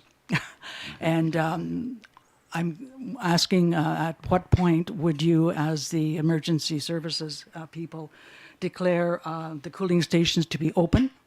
And what if there are people in the community that can't get there? How would that affect what you're trying to accomplish? If and when, because we all know that the summer is just starting, and we do know there's going to be some heat waves coming through. The last one was short, but the next one could be a lot longer and more devastating. That would go on a case by case basis. We start getting people making complaints or like inquiries. That's when we discuss and go in and get the calls mainly, or myself. So then we just get the community control group together and discuss it, see how it's going to go, and go from there. Like right now in the health unit, right now they just sent out a thing if they need any assistance. They would help us any which way they can with the smoke right now, save the heat. Okay. So we got steady contact with them. For moving people, we'd have to sit down and figure that one out. Okay. Because we really haven't got the equipment or the vehicles to actually That's move right. people. Like that's 'cause that's a total different. But that's why we have to let the public know that we're not responsible for getting the people to these places. That if someone needs some, I think we need some community groups or whatever to step up to assist us in that. The other thing too is when it comes to the cooling stations, I think, and their smoke thing, I'm not sure, I haven't been up there yesterday or today, but our digital sign, I think, needs some input on those events too, saying smoke at a high level, please stay indoors or whatever, and fire safety as well on that. I don't think there's anything on there, is there, Hannah? Yes, so there is a message that there's a total fire ban in effect. Okay. And then I did receive your email via Sue this morning, so Okay. I did put something on about the air quality. Oh, good, thank you. Mr. Mayor?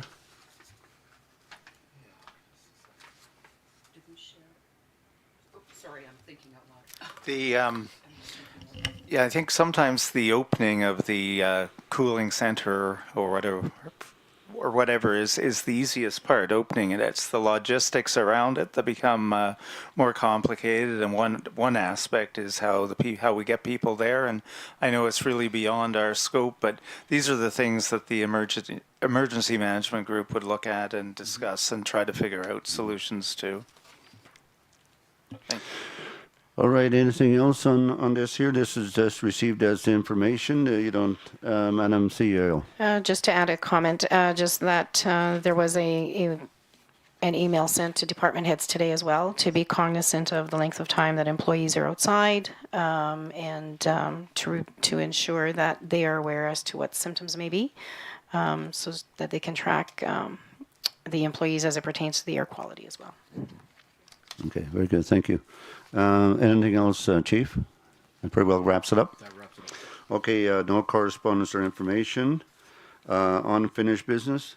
Anything at the table? Doesn't look like it. I will now pass over the gavel to Mr. Mayor. Can I move that we take a 5-minute break? Are we in favor of that? We have a mover, seconded by Councillor Olszewski. And all in favor? Okay, we'll take let's take a little break. we'll be back at, let's say, 10 to 12. Thanks, Chief.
All right, I'd like to call the meeting back to order at 10 to 12. We'll now move on to the next committee, which is Recreation and Community Development, chaired by Councillor Blank. And she already has the gavel. Thank you, Mayor Wilmer. Okay, at this time, 10.1 municipal reports and 10.1.1 facilities and parks may update. And I'll ask Stuart to come to the table, please.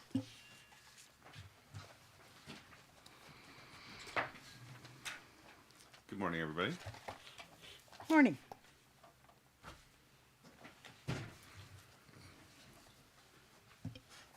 Okay, to start the off season at the PJYCC Arena, I'm glad to report the current air conditioner has been repaired and the tender process for its replacement has been started. We're striving for an install window of October 15th to April 15th. We are still awaiting on final costs for the April ice extension. However, we do have the hydro bill up to April 7th, which shows us consuming a similar amount of average electricity per day used as in previous months. We have received requests already for ice rentals in April of 2024. These, of course, are tentative pending council approvals for next year's ice schedule and the cost breakdown of April rental versus cost. Staff is working in the coming weeks, actually this afternoon, to attempt to revive our old stage, while also parallel pathing and investigation options such as renting a stage for the upcoming weddings. We have 3 weddings scheduled for the arena surface this summer, the first of which is July 1st. So essentially, we've got to have a solution in place within a couple of weeks. As directed by council throughout the year, staff will continue to track costs associated with large events and rentals to assist with both staff and council when making future decisions on potential changes to schedule of fees. So anytime we have something very significant or large, that's where we're going to kind of track our costs, staff costs, things along that nature, perhaps costs of cleaning and so on.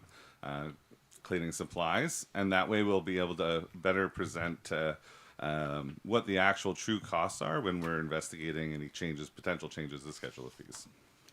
Thank you. Any questions or comments on the off season for the PJYCC? Councillor Olszewski. What's wrong with the stage there now? That's question number 1. Yes. The stage, the wood for the stage has been left outside. It was under a tarp, but has deteriorated. So we're investigating what it will take to kind of revive that. We've got a few options. I'm working with Hillary and Andy as well, along with staff, to attempt to kind of revive or refresh the current stage. It might be as simple as the wood is good, doesn't look good, we put an outdoor carpet on top of it. It might be a lot more complicated than that. And that's why we're kind of looking at like secondary options if that were to be the case, because of the cost of lumber and the timing. It'd be my opinion to just fix what we have rather than renting, right? Because like how many times if you rent one, well, half a dozen times you just paid for what it is to fix the one that we have, right? So I would 100% agree. So Yep. let's just, Yeah, and the concern I would have is the safety of it, to make sure that it is safe and will cover whatever is needed for it, because we don't want anybody going through it at any time, because we'll be liable for sure. So, but Yes. you are working with Hillary and with Andy, so that's good. Okay, thank you. The one other factor too with respect to the stage, similar to renting, is the setup time and takedown time.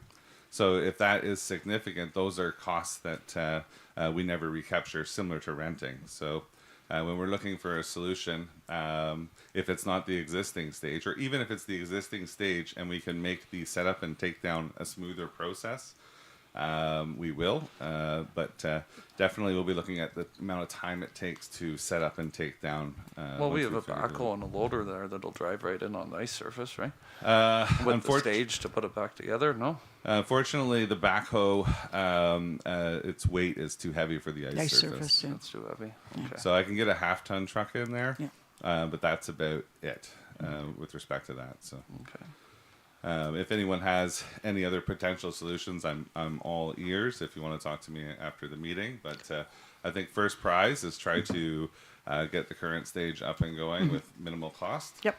Absolutely. Yeah, I think it's good we have our own. Yep. I don't Yep. think it makes sense to be renting a stage unless the Well, whoever's renting pays the cost. Oh, of that's renting. that's what it would be. If the stage, then there would be a cost for the rental to the party renting. Mayor Wilmer.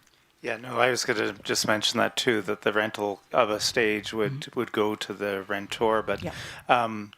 the reason I don't like going to a rental stage is because once we do it, if we do it this year, then we're no farther ahead, and we'll have to do it next year, and it'll become an annual thing. I think we're best to try to renovate or repair the stage that we have and try to make it work. And I think, if there are considerable costs in setting it up and tear down again, it's no different from renting a stage. Those charges should be going to the groups that are requiring Using it. Yeah. Thank you. CEO. Yeah, if I can, through the chair, that's exactly when Stuart brought it up, because we have been, as per council direction, tracking costs of events and rentals. So when we did do the schedule of fees, that was never anything that was taken into consideration. So this way we will know. And even when we move forward, when you do need a replacement, when we assess the cost, that should be, it should be brought in that if you're renting and you need the stage, and it's an additional cost Yes. for that stage at some point. So the schedule of fees now just includes that. But as we were tasked as staff to do cost recovery breakdowns, that would be one of the costs in the future that they're tracking. Thank you. Any other comments? I have a comment regarding the April ice extension. So at present time, you said that there are a lot of people looking forward to it. Once we get some more information on costs and stuff like that, will the rate probably have to be looked at to see that we cover the costs of what we can, as close to we can? Is that what you're aiming towards? Yes. So we have the hydro bill up until the 7th. If that were to continue, so that showed an average electricity rate on a daily rate, very consistent through from the start of the season through the end of the season. And if that were to remain true at the average there, then we would be looking at an estimated hydro bill of that time of about just under 16,000 for those 3 weeks. 15,886 is what I calculated. These are just based on previous, so I don't have that period of time from April 7th to April 23rd. We do know there was a heat wave in there. Yes, there was. So we were able to keep up, which was a great thing for the rink. I was, if you can be proud of the rink or the plant room, we certainly were. We were very happy to see that it did keep up. But what were the costs associated with that time period? And that's what I'm waiting for the bill to see. The planned labor during that time, I have that figure at just under 13, so that was 12,753, and our ice revenues just about equal the labor costs during that time as well. Okay, thank you. A little bit more information too regarding the hockey team rentals, especially the new league that will be hoping to use the arena. Do they require an early start and a late end too, as well as the request by many other groups to open the facility earlier and to close it later? We've given them this year's start date, which we determined to be 2 weeks sooner. Okay. We have not made any promises going into April at this time, nor there has been any requests from the new team. Okay.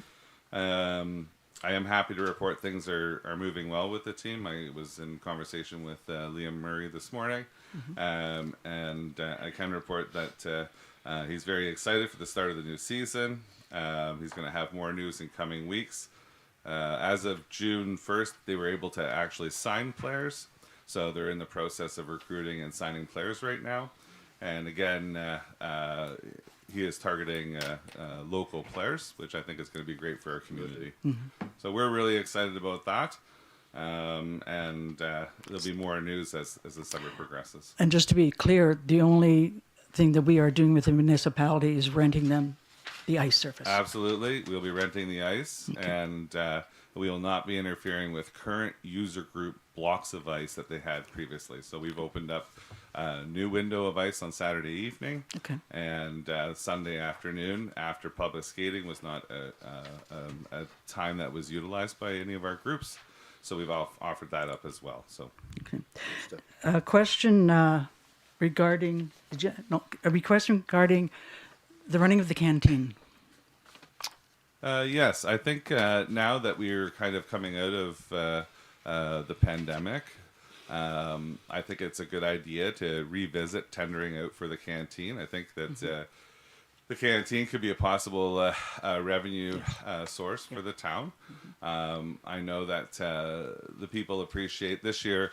Minor hockey utilized the canteen in a fundraising efforts on their tournament days, and just seeing people coming up to the canteen, having the ability to get a coffee or a sandwich, and the kids coming up for their little candy bags or their pop or in the whatnot. teacup lounge. The teacup lounge, and it's just a very positive thing for the community. So I think it could be a possible revenue generation for the town and something positive for the arena. So definitely I'll be working with Hannah and look to try to tender that in the coming weeks. So we're set to go for the beginning of the season. Okay.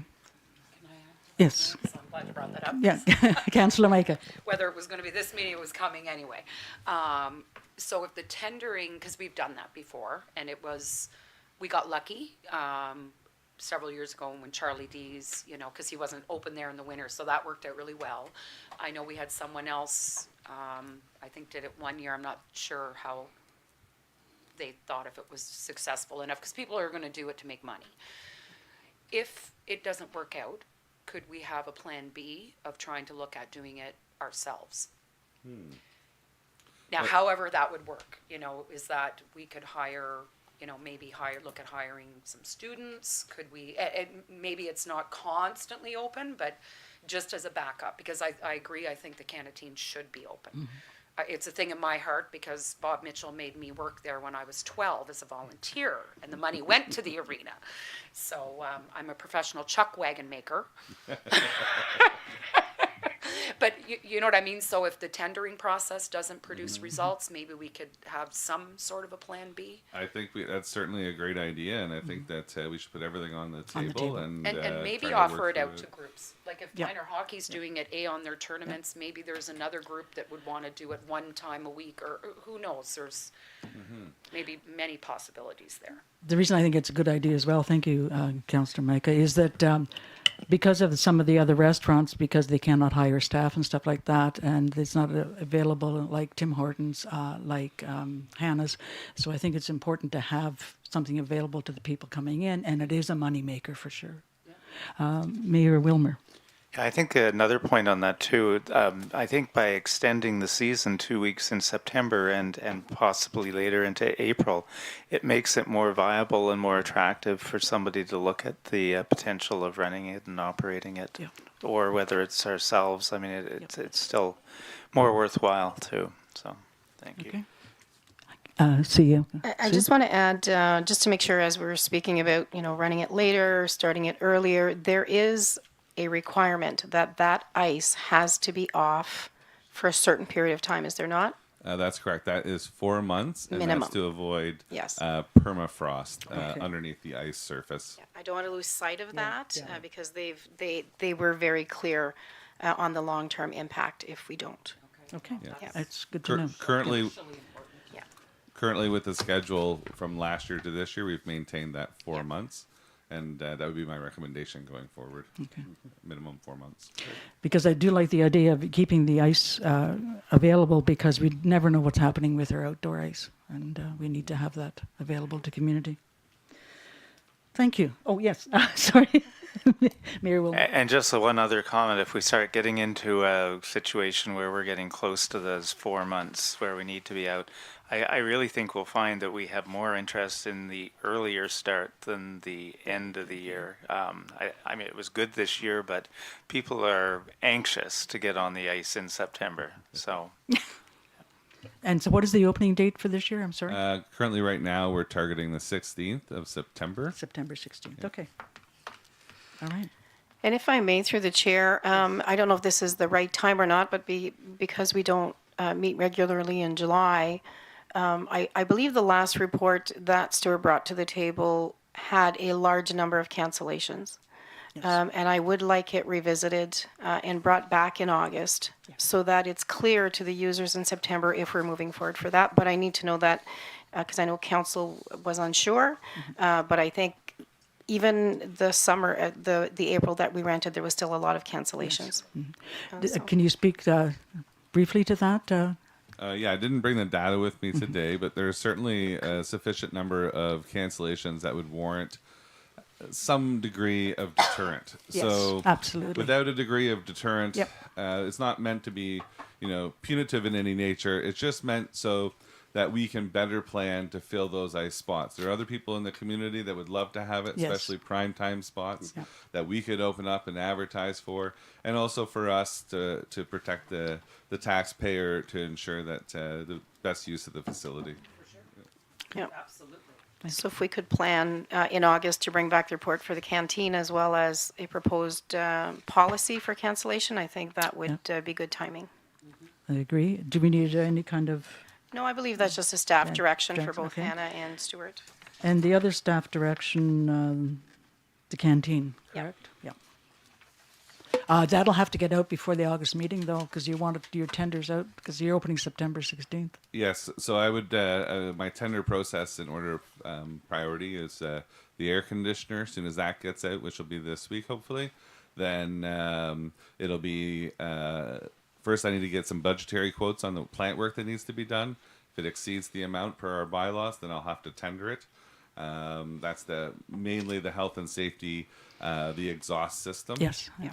I'm hoping by us kind of working almost like the general contractor and piecemealing it out, company A opens the hole, company B supplies the dampers and the unit, and company C wires it in, then we can save some money and be compliant and be cost effective. So that's our plan there, but we may have to go to tender when I get some quotes in. And then the next priority will be to tender out the canteen.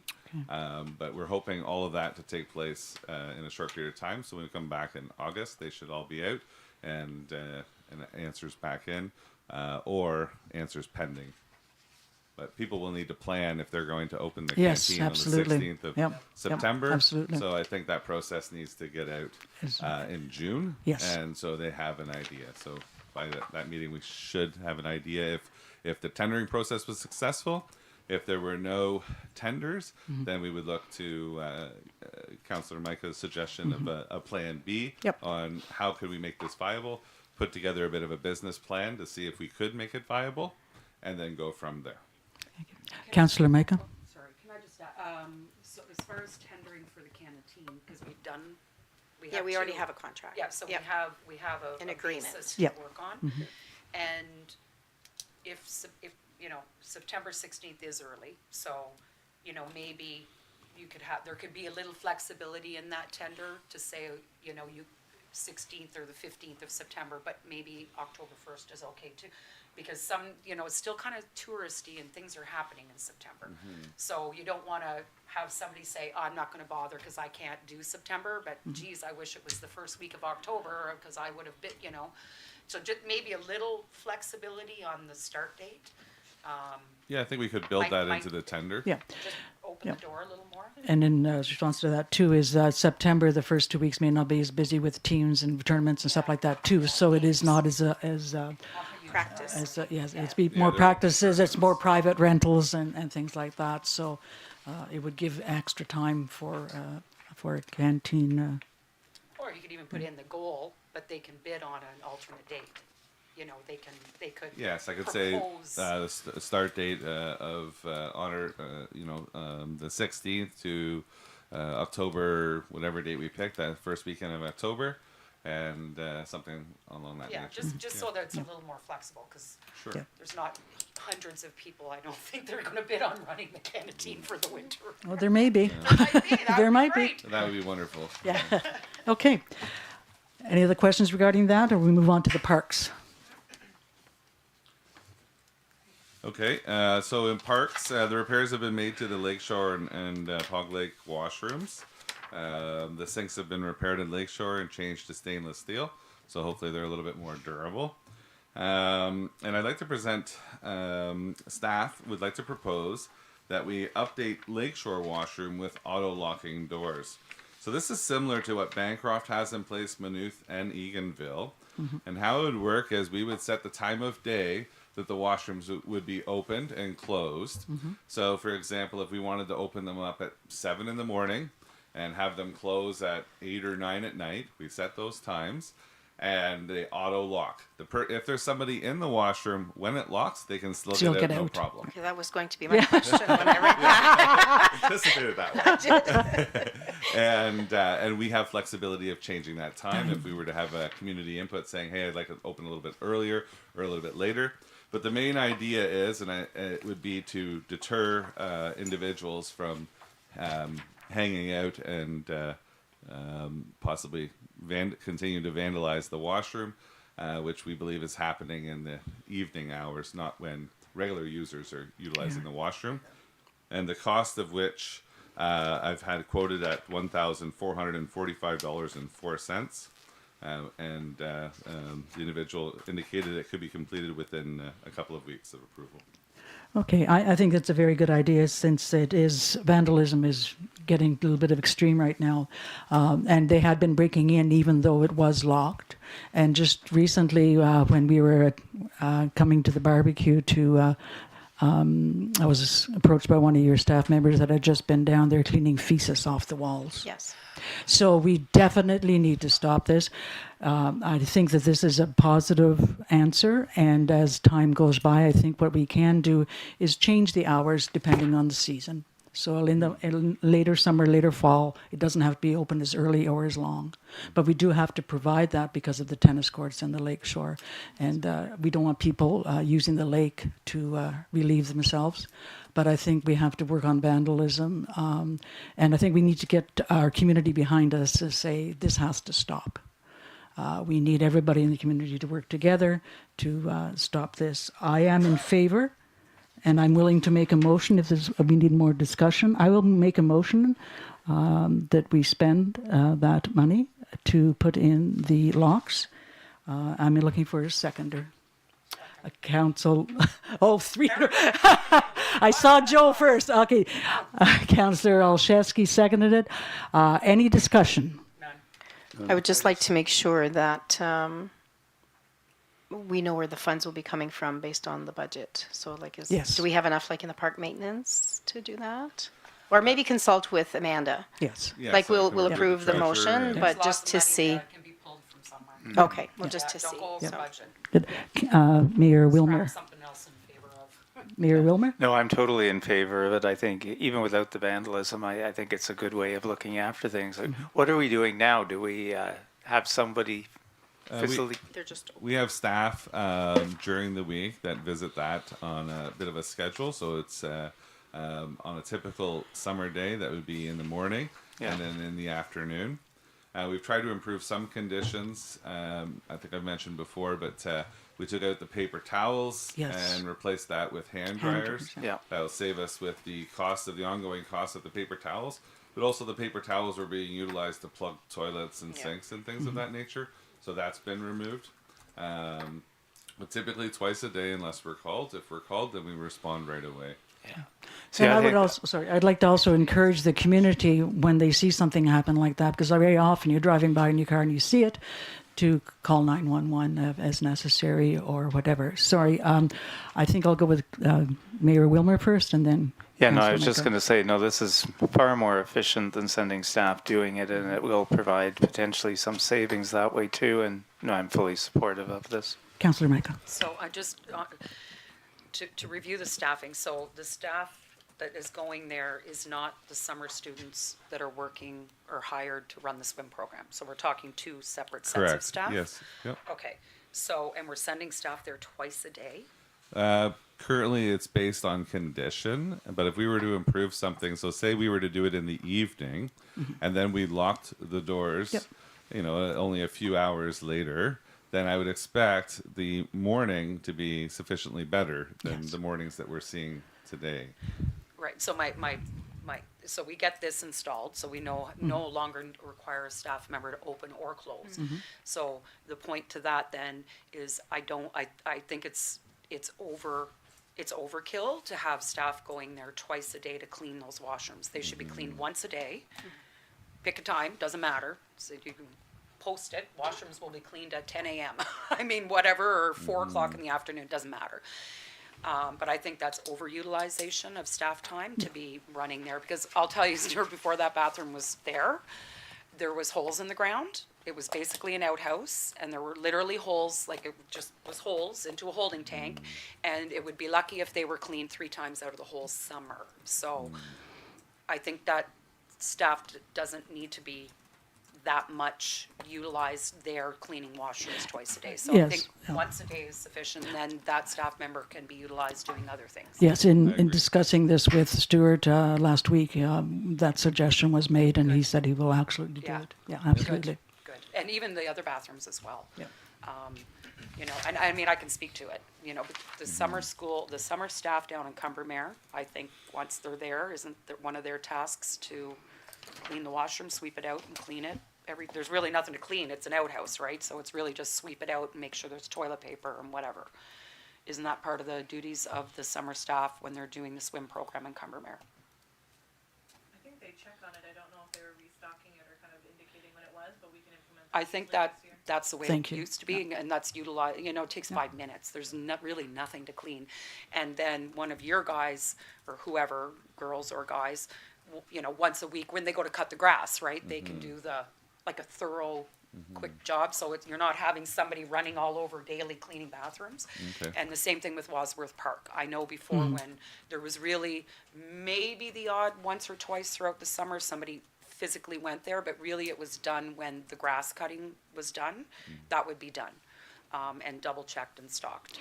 The other thing too regarding that is the usage of the areas of the beaches especially, so that we know that we're going to have to be due diligence on very busy and hot weather weeks and stuff like that as well at all the beaches too. There will be times when it's not necessary to have to go as often Yeah. too, so. Yeah. Sure, and that we're doing that already today. Yes, Sorry, I yeah. should have clarified that. If Yeah. it's, for example, we look after 5 outdoor Yes. washrooms of whether it's a flush washroom or a traditional outhouse type washroom. And some of those do not need to be inspected and cleaned at the same frequency. Yes. So, Yeah. for example, Pog Lake versus Yes. Wadsworth, or Crooked Slide Crooked Slide, Park. yes. Yeah. And so. But in the heavy tourist seasons, they do get more use, and our staff has to adjust our schedules accordingly. Okay, thank you. Anything else regarding that? Okay, thank you. Next item is grass cutting, I think. So grass cutting activities have resumed. Things are going fairly smoothly there. I will note that, at the very first cut of the year, grass at the same spot in our community, it grows at the same time, more or less. So there will always be, at the very first cut, some that are a little longer than others until we get it onto a cycle. So once we get it onto our 1-week cycle, then everything will appear to be a little bit more neat and tidy. And I think we've finished most of Cumbermere now. We've still got the baseball field to do. But we're trying to tricky balancing act between different things we do. Yeah, At the hall? at the hall. Oh, okay. That's I what we thought have you meant left. at church, I was like, we don't cut that. No. So we did have some challenges with our zero-turn lawnmower. So what we were able to do was utilize the older pull-in lawnmower, the push mower, and the whippersnippers. and our flower watering students, which we'll have just for maybe less than 1 week now, and they'll be on to flower watering. So we were able to make up some time that we lost with the zero turn that was out for some repairs. So. Okay, and in regard to the water flowering students, are they just assigned that position? How long does it take? And is there anything else they do? Yes. So right now we're working with them to try to find efficiencies. It is a full day to do the routes. I believe there are 5 flower watering routes that we do. So we're looking at trying to find some efficiencies so they can also incorporate in one of our major challenges, which is goose poop. So it's a current topic that we're looking at trying to resolve. Like, could they spend the first hour of their day in the park picking up goose poop and try to find some efficiencies in their route? But we have their route planned and documented, and so we'll continue to work with them. The extra days they have, so it's 2 students full time. So that would be, say, in a 1 week period, there's 7 working days. They have each 5 days, so there are 3 extra days. And those extra days, they would augment park staff for any areas that were behind, trimming, weed whacking, things of that nature. Okay. So originally, when the flower baskets and areas came to the community, was it the business association that requested that, or who was it? I can't speak to the history. Maybe I can defer to someone who was here at the time. Yes. Hillary.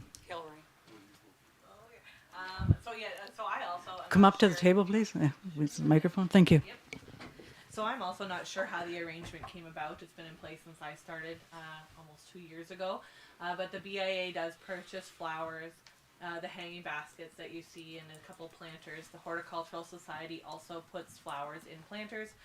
The township purchases the hanging baskets that go along the route, the path of the railway station. I think it's about 10. And then we pay summer students to do the watering throughout the summer. So that is the arrangement that is currently in place. Okay. So okay. Councillor Mike, I can Councillor shed Micah. some light on the history. Thank you. There really was, at one time, there was only a few baskets, and the roads department took care of that, and it wasn't watered on a daily basis.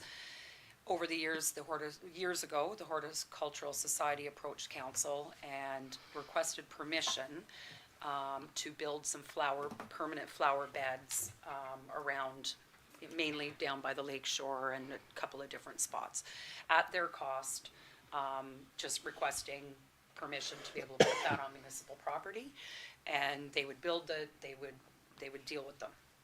That was what they wanted to do. So that went on for a couple of years, and then there was a few more built, and then the Horticultural Society approached council and said that it's now becoming very time consuming and costly to maintain the beds that they built, and requested municipal support. So I believe the roads department, Hillary, and you might want to be in on this, because at that time it was it was strictly the roads department, did a little bit of watering, and council in turn gave them some cash to purchase what they needed to fix up their beds. And I think they still watered a little bit on their own. Well, that's we also transitioned into hanging baskets. Well, then the BIA, yes, correct. So before the BIA, there was some hanging baskets. Correct. So it used to be the watering tank was on a half ton. Actually, it was on the one that I drove, the red one. I used to drive around with a water tank on my own. And council had purchased 5 of those big custom log planters, and they were placed on the street. So it wasn't that much of a staff and time investment to water. And So then the BIA became And it involved, transitioned into what we have now. which originally Can you was. speak closer to the mic, Hillary, please? It transitioned. We then purchased a Polaris, a used 4x4. Mike found it on Kijiji, good unit. We would wear out a set of tires a year on it. Yeah. So it got feeble, and we bought a Kubota diesel about 4 years. So that's what we're running now for watering, 7 days a week. 7 days a week. If it doesn't rain, 7 days a week. Every day. So this has really blossomed. Sorry. This has really blossomed. That's a great pun. I see the benefits, and I thank these groups for being involved and being a part of it, but I think we need some help from them. I think we need some cooperation to say, we want our community to be beautiful. We want it to be a tourist area. We want it to, but we need more help. We can't do it ourselves with tax money or grant money. We need some assistance from the community. When it comes to economic development and recreation, definitely we need this, because we want our town to look beautiful so people come and stay, visit, shop, eat, drink, and be merry. But we also want to make sure that we have cooperation, a little bit of help from some of these organizations. Yes, Mayor Wilmer. Yeah, I'm going to take a little bit of a different tack because I agree with this. I think our town looks really wonderful in the summer with the flower baskets, and I think the BIA tries to help as much as they can, but they are also business owners who have Yes. a very busy schedule, and they do do as much as they can in purchasing them, and it was a good initiatives. And today coming here, I just along Lakeshore Boulevard, I saw the Horticultural Society at work, Absolutely. Yeah. cleaning Yeah. out the flower beds. And I've seen on this weekend they were at Zurikowski Park. So I think we are getting a good partnership and good value from both of them, and we do budget for this. Okay. So I think it's a good program. It looks a lot better than it used to. And one of the reasons we're watering more often is with some of those baskets, I think it was 3-4 years ago, many of them dried up and died, and we were getting complaints everywhere because you do have to soak them. And it was when the Communities in Bloom group got involved that they really started stressing the need to water them, and they had a thermometer or some measuring device that they'd go in with. So it's changed over the years. And, if you don't water them for a few days, you can lose them for the whole summer. So, I think last year it was fantastic how they looked. And I think we need to continue that. Yeah. Thank okay. I will just note that there have been requests in the past 2 years to have more beds put in and things like that, and it has been a no thank you, just because we are happy with the number that we have. Okay. And instead, the Horticultural Society did ask to put in more beds this year, and I said no thank you, and they did end up in planting a tree instead at Zurikowski Park, so doing these kind of lower maintenance things has been happening. Also last year, we did agree with the BAA that we would stop our watering on the September long weekend because there was a request to extend it, but we just don't have the staff ability once Once the students are back. so then the business owners would take over as a September long weekend. So that happened Okay, well, last year, that's and helpful. I'm sure it'll happen this year again. Because that's the concern. We were having to pull our full-time operations staff Okay. to do that. CAO. I wanted to add as well, so we have been working with the BIA, and I think it's been 2 or 3 years now. When we budget for our plants, we have been ordering a different type of catcher, the container. So you only have to water them every 2 days. So, and we have been working with them to try to make sure, they all look the same, so that we only order a couple of year, but that eventually all the ground ones will at least be, they retain water for more than 1 day. And so they've been really cognizant of that and working really well. I think it was quite a few years ago, I think when Stephanie was here, that, they came up with these planters. Yeah. Okay, I'm glad to hear. Councillor Micah. Sorry, I'm glad to hear that, because that's kind of where I was going with Yeah, this. yeah.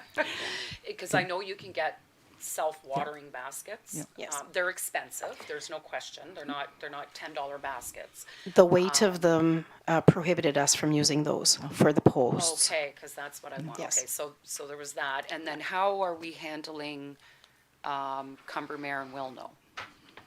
Or what are we currently doing for Cumbermere and Wilno? In Cumber, there's a series of, containers on the bridge. Yes. Yeah, We put them up, somebody plants them, Don Isbister and yeah, his he's group. part of the Horticultural Society. yeah. Wonderful system. He went and MacGyvered self-watering things. So we have Oh, a public works guy go there, fill it up once a week. okay. 5-gallon can of water. Out of water. Okay. He fills it up. Okay. It self-waters. It's a nice system. Okay, you no, know? no, Okay. that's, It's that's what I'm asking, Excellent. because I know Don is getting elderly, and I don't It's a think that he can. Very cool system. do it There's himself a false anymore. bottom, and then there's a snorkel up. You just fill it up until it comes up to the snorkel. Okay, good. Excellent. And then also, is there, are we doing watering anywhere else, or just on the bridge? Just on the bridge, us and all, obviously all here. Yeah, I know here, but what about the other beds in Cumbermere? Public dock. At the no, public somebody dock? does that. So, that he does that. Okay. Okay, so we may have to start doing that, just to be, if we may have to Yeah, but help out somebody with that has a to little tell bit. us that. Like, Yes. Yeah. I don't know who. Okay, well, just, There's Yeah. a number of them in Cumbermere who are doing it now. I and know. They haven't said. okay. And what about Wilno? Do we have any flowers in Wilno? Well, On the Heritage hanging? Park really looks Not the after. park, but, or do we have? No. No? Okay. Like I wouldn't hang it on, On the highway, no. That's but the park is beautiful. They have a studio. Oh, I know, there. yeah, okay. No, I wasn't talking about the park. Park is different, yeah. okay. Okay. And it's free. Okay. So I I know, will that's kind of the point of I will the conversation. backtrack then on some of my comments, and I think it's excellent. I wasn't aware of some of the things that have been going on in the past and stuff like that, and the cooperation consultation. So I think it's going great, and continue. Okay. Thank you. Okay, I'm in the red here. Yes, I didn't have all the background information, but I'm glad I got my answer now. Okay, we'll continue on. We're at the picnic tables. Yes. So staff has purchased 20 picnic tables to replace those that have broken over the years. Yes. And we're currently, so we paid just for the kits themselves. It was less expensive and more cost effective for us to assemble them ourselves. So we've assembled 10 so far, and they're in the process of staining. Some should be complete today with 2 coats. And throughout the rest of this week, if the smoke continues, it's a good indoor activity for our team to do. So that's what we have our 2 students working on today. That's great. Can I just, Yes, Councillor Micah. so I know, or Hillary, you might be able to answer this. They were, or maybe they still are, I know that at one point, all of the picnic tables were given a number. Are they still numbered? Mike had, years ago, Mike had numbered every one of the picnic tables, and he knew exactly, like, 1 through 6 is at train station, 7 through 9 is over here. So we had to count exactly how many tables we had in each one of the parks. And how old they were. And, well, kind of, but yeah, and some of the additional ones that were ordered are meant as backup, to be just put 4 or 5 of them aside, and don't put them out, because if one breaks, then you can do. Yeah, Or if we get a request, which is going to be coming at the next meeting, because for events, there may be requests for picnic tables, garbage cans, and you don't want to steal them out of all the parks, so there's a few extras that aren't being used. Have you talked with Mike about that? No, but certainly I can get with Mike and see if Yeah. that is still the case. They haven't been released yet, so it would be a good opportunity for us to do that if that is the It case. was a really good system, just because you knew exactly. Where they went. And then you could look and say, well, you know what, Lakeshore Park should have 5 more tables, really, because it really does. There should be more picnic tables put at Lakeshore Park. We should have a couple of more at Crooked Slide. We should have a couple of more at the Public Beach in Cumbermere, because there's just not that many there. So of the 20, we plan to assemble 10. So 10 are assembled now. We're staining. Okay. The other ones I'm leaving in kit form, just from a storage standpoint. I'd like to store them inside if I can, because I just don't want them to get weathered until we need them to be used. So I'll give you a heads up for August long weekend. The request hasn't come through yet, but I might as well tell you.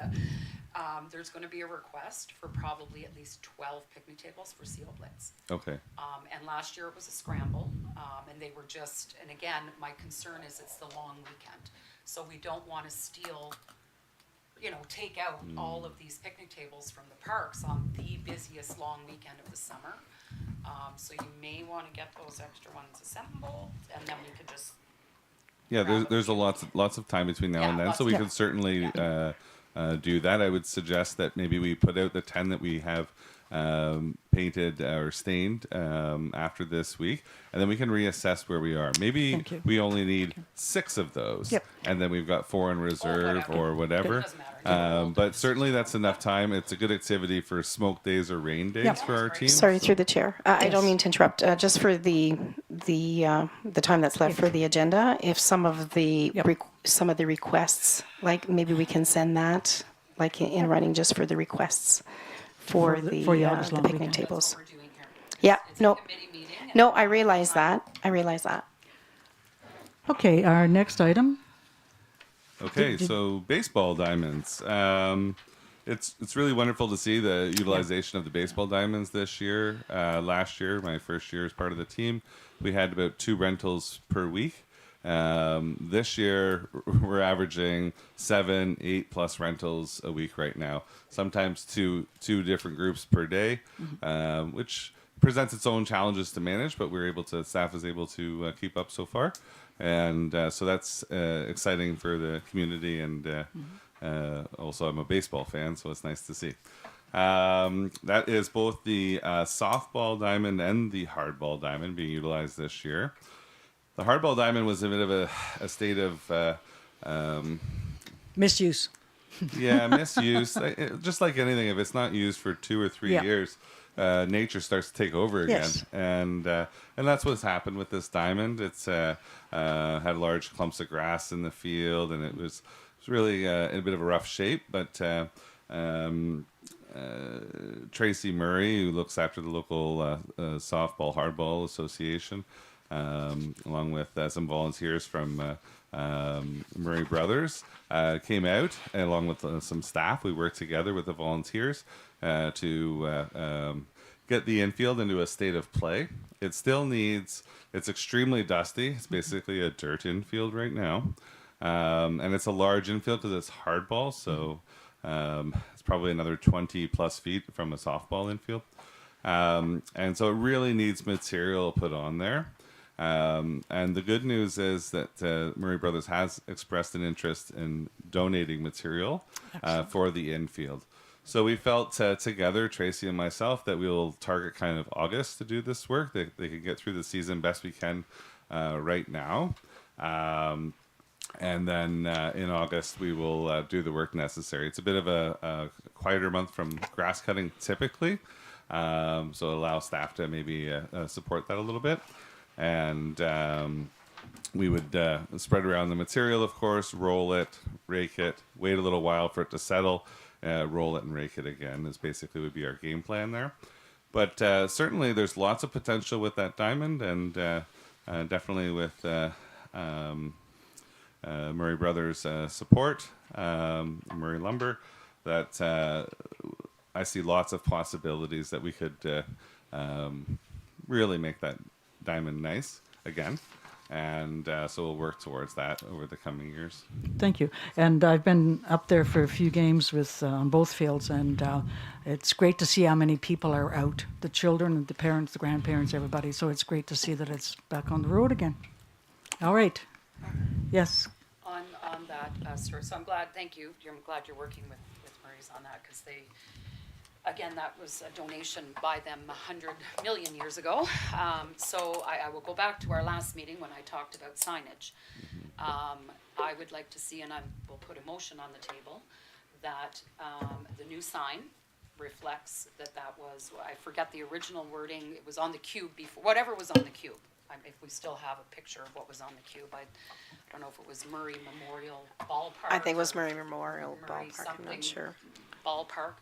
I think out of fairness and respect and heritage, we need to acknowledge that and get that put back on the sign coming into the arena, as well as I know that there was originally There was in center field. There was a sign I think that we should be looking at. Whether it doesn't maybe have to be as big and large and whatever, but Murray Ballfield. Murray Memorial Ballfield was. I think there's still one off of the right field side. It is. Yeah. There's still one there. Yeah. So, okay. So I would put a motion that we install the signage reflecting the donations that have been made in the past and are again being made. I think that's only fair and right and respectful. So if somebody would like Do you want to move that? I will move that. Okay, thank you. All in favor? Carried. Thank you. Okay, we'll quickly move along. Just to touch on the softball field, it was reseeded, rolled, and we just need a little cooperation from Mother Nature. Don't we all? Some of the grass is taken, but the Yes. majority of it has yet to germinate because of the conditions. I'm fighting the same battle in my backyard. Okay. Okay, and some vandalism. Yes, so we had a set of bleachers was taken out of service late last season and damaged, and staff will repair when time permits. We do have still the softball field has 3 sets of bleachers, 1 in the outfield and 2 on either side. A lovely bench as well there. Yep. Picnic table underneath a little shelter. The hardball field still has bleachers, and they also have a nice, I'll call it a nice sitting area along the hillside there, where you can just set up a lawn chair or sit on the ground. It's kind of elevated. So I don't see its repair as an urgent matter. It's an important matter, but not an urgent matter.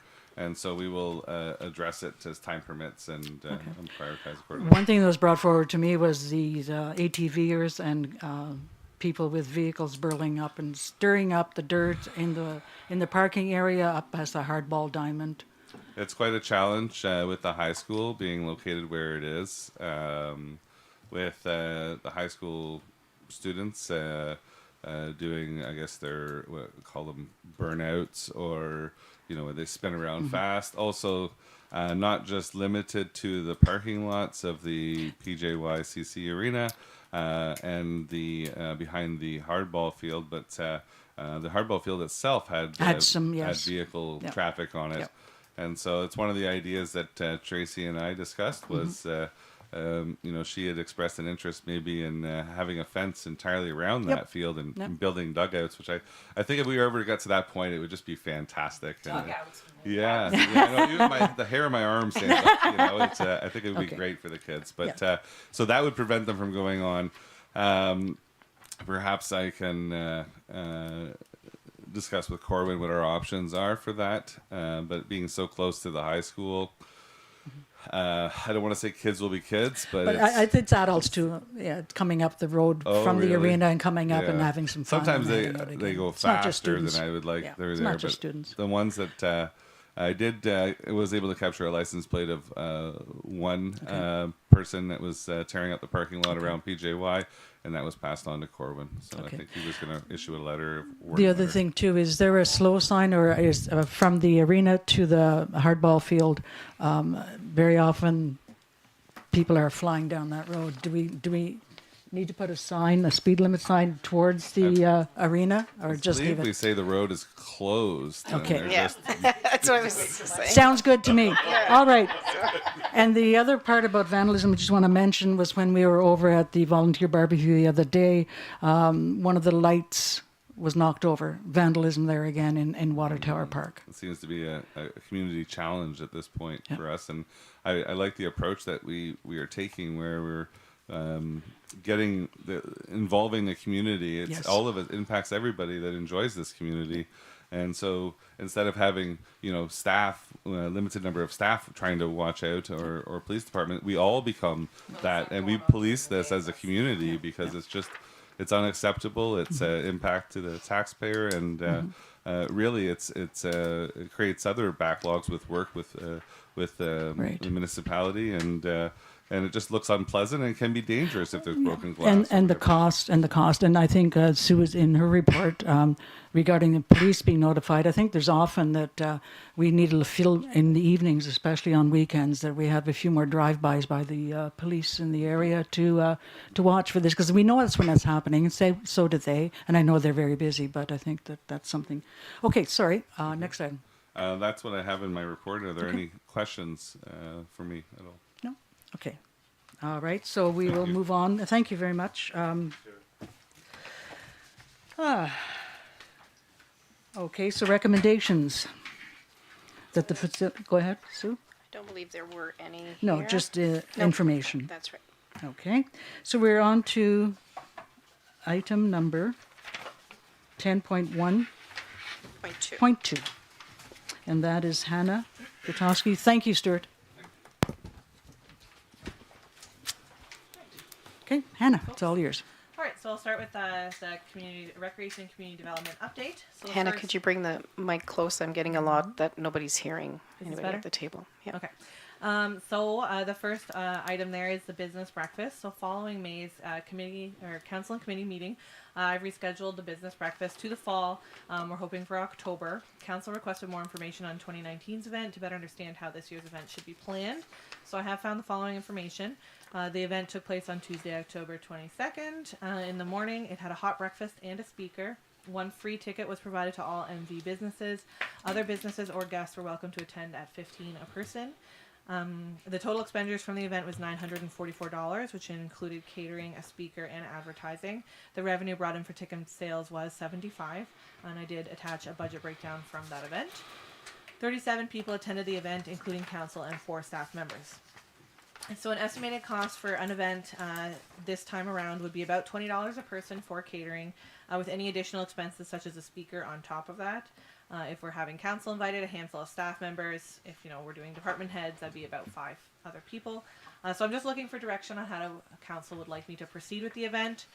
There's lots of options here. We could charge to cover the cost of the meal, charge to cover the cost of the entire event, allow no cost entry as been done in the past. So that's just looking for direction. If I may, I think there had been discussion about the speaker selecting somebody local to speak, as opposed to an organizer. Okay, so what I would like to speak to that. I believe firmly that we need to continue with this, and especially after going through COVID, when many businesses here tried to stay open and provide services for the community. And I think it's a good gesture to say that, yes, we value you, we want you to be here, and thank you for this. I think that what I'd like to do, and at one time I was thinking of, do we give 2 free tickets per business? But no, I realize now the 1 free ticket would be fine. Anybody that wishes to purchase another ticket could. I am also thinking that I think it's time we recognized and saluted those in our community that keep our businesses going, that provide the basis that we can have good visitors coming through, businesses supporting everybody, because we are a focal center of this area from Whitney, Madawaska, down Combermere, Palmer, Quadbill, Wilno, even Killaloe come to do shopping, Round Lake. So we do get them from all over, and I think it's an important thing. What I'd like to see, though, is I think we need to recognize the historical importance and heritable importance of those that have come to this community, built a business, and continue to do it. I'd like to see us, rather than pay $339 for a speaker to come, I believe that we have enough speakers within our own community businesses to tell us how they've done and help us out with each other. And I firmly believe that we should have a list of potential business people within our community and ask them on an annual basis to present a 10 or 15 minute discussion on their business, their history, their plans, their future, and sharing more of what we can do within our community. I think there's a lot of people here that could, and I have a few suggestions as to how we could start with, but I won't bring them up at this time. I think that is something that has to be discussed. Yes, Mayor Wilmer. I think that's an excellent idea, and it would cut down the cost. And I also agree, 1 free ticket is enough because we only sold 4 additional ones 3 years ago. But 37 people, it may not sound like a lot, but that's a good number for the businesses. And I just remember from that one how much people appreciated it, because it shows we are doing something to work with the business community in a small gesture, but. And they also liked getting together with all their fellow business people, and they don't get that many opportunities to do that. So I think it's a really good event, and but anything to cut costs is a good idea. And I like the idea of recognizing or letting some of our local businesses, and we have many who've been in business for years here, talk about what they've done and how they've succeeded in their business. Thank you. Any other comment? Yeah, meet Councillor Micah. So I support that, and I agree with only the 1 ticket. Yeah. But the one thing with this, when we talk about businesses, I want to be very clear that we are talking about all of the businesses in the entire township. Yep. Yes. Maybe it's, and I'm only using this because we just bought the picnic tables there. That's the only reason. Maybe it's 4B Wood Products. Maybe it's a mill. Maybe it's a welding business, maybe it's a restaurant, maybe it's a retail, you know what I'm saying? Like, I think we have to make sure that we're looking at the entire business sector, not just focused on, sort of a retail perspective. Yeah, no, this is what, All yep, is yep. just as important as, Yep. as one. This is what I've discussed with Hannah, and this is what we're looking at doing, is making sure that everyone is included and involved, and hopefully we'll go. That's great. Thank you. Okay. CEO. What was done previously when a list was compiled for the Madawaska Valley, it was distributed to council members, and they kind of went through it, and some of them were no longer in business, some Yes. of them were newer businesses, and I'm assuming that we the process again. Okay. All right. Thank you. Any other comments on that? So do we need a motion at this time for anything like that, or just continue the planning? Well, I would like to have a motion that council direct the Recreation Community Development Coordinator to proceed with organizing a business breakfast for September 2023, I'm assuming? Is it scheduled for September? September? So I said October, just to kind of October, sorry. Yes, You're right. yeah, Okay, so for October 2023, and that one free ticket to participating businesses be distributed. Yep. Okay, so I need a mover and a seconder. We have a mover? Additional cost, how much, $20? Oh, Well, that would be depending on the cost that Cost of- she gets. yeah. Yeah. So cost recovery. Cost recovery. Yeah. Do we have a mover? Councillor Olszewski, seconded by Mayor Wilmer. All in favor? Any other discussion? All in favor? Carried. Unanimous. Thank you. Next item. Okay, so halfway recognition. Following the request by Councillor Schulis to look into ways to recognize the community of Halfway, the operations manager and I met with David Kelly and Councillor Schulis, the Davids, on the ways that we can properly recognize the community and educate the public who may not be aware of the town infrastructure that used to exist there. It was agreed that some kind of signage can greet passersby on each side of the community on Old Barry's Bay Road, and a plaque could be installed at a location to be determined in the future. So a call has gone out to the community to provide me with stories or photos to help David Kelly author text for the plaque. So at the time being, the focus is to complete the sign, and the plaque can come a little later. Okay. So there are a couple options that Councillor Schulis and Hillary and David and I had gone over. We can have a town sign that simply states Halfway with no other text, and a smaller sign underneath that kind of guides people to the plaque. We can also provide a sign with a little further context, entering the historic community of Halfway with the year, and then that same smaller sign, just so there's a little more context of what used to be there. But of course, it defers to council for a final decision, Okay. and I know Councillor Schulis wanted to speak on that Any, briefly as well. any Yes, I comments? do. Okay. Councillor Schulis? Yeah, through you, Chair Blank. Okay, yeah, we had some definitely some good discussions. I want to ask you here is, and I think this probably was put in here by our recommendation by staff. I see that the logo, the Madawaska Valley logo, is on there, right? And I don't think we discussed that. And I think what we were looking at is just the word halfway. It should be basically the same as every other sign out there, right? A good example probably is Ruby in the other township, but and if you look at, you had mentioned here, or staff had mentioned, because it was never incorporated. I don't think that really mattered. I don't think there was too many villages that were incorporated. I think that they had a village sign at one point. I really do believe that, because they had a post office in Halfway. And so I don't know why the sign is not there. Maybe it just sort of went wayside and it was lost. But there definitely was a post office store and everything else. So to me, is I would like to see is just the sign Halfway. We can use the colors of the Madawaska Valley, which is green or blue. I prefer to see blue, but that really is is it a county or is it provincial? I can't remember. What's that? No, No, but I'm colors. just saying, He's like, talking let's say about the Barry's Bay sign, Willow Signs. sign, it's blue, which is provincial? Provincial color, yeah. So again, I don't know. We don't want to go to the provincial because it would just take too much. And then of course the finger sign is was mentioned. I prefer not to see all this writing on this town sign. Now there is a historical plaque or plan for it, and all that historical information can be done on the plaque, just like all the other ones in our other communities. And that the finger sign would probably just say established 1890. Probably could add a historical plaque ahead and so on. I just want to also mention is I guess we'll have to do a site visit there because we got to know where we're going to put these signs at once that we approve this here.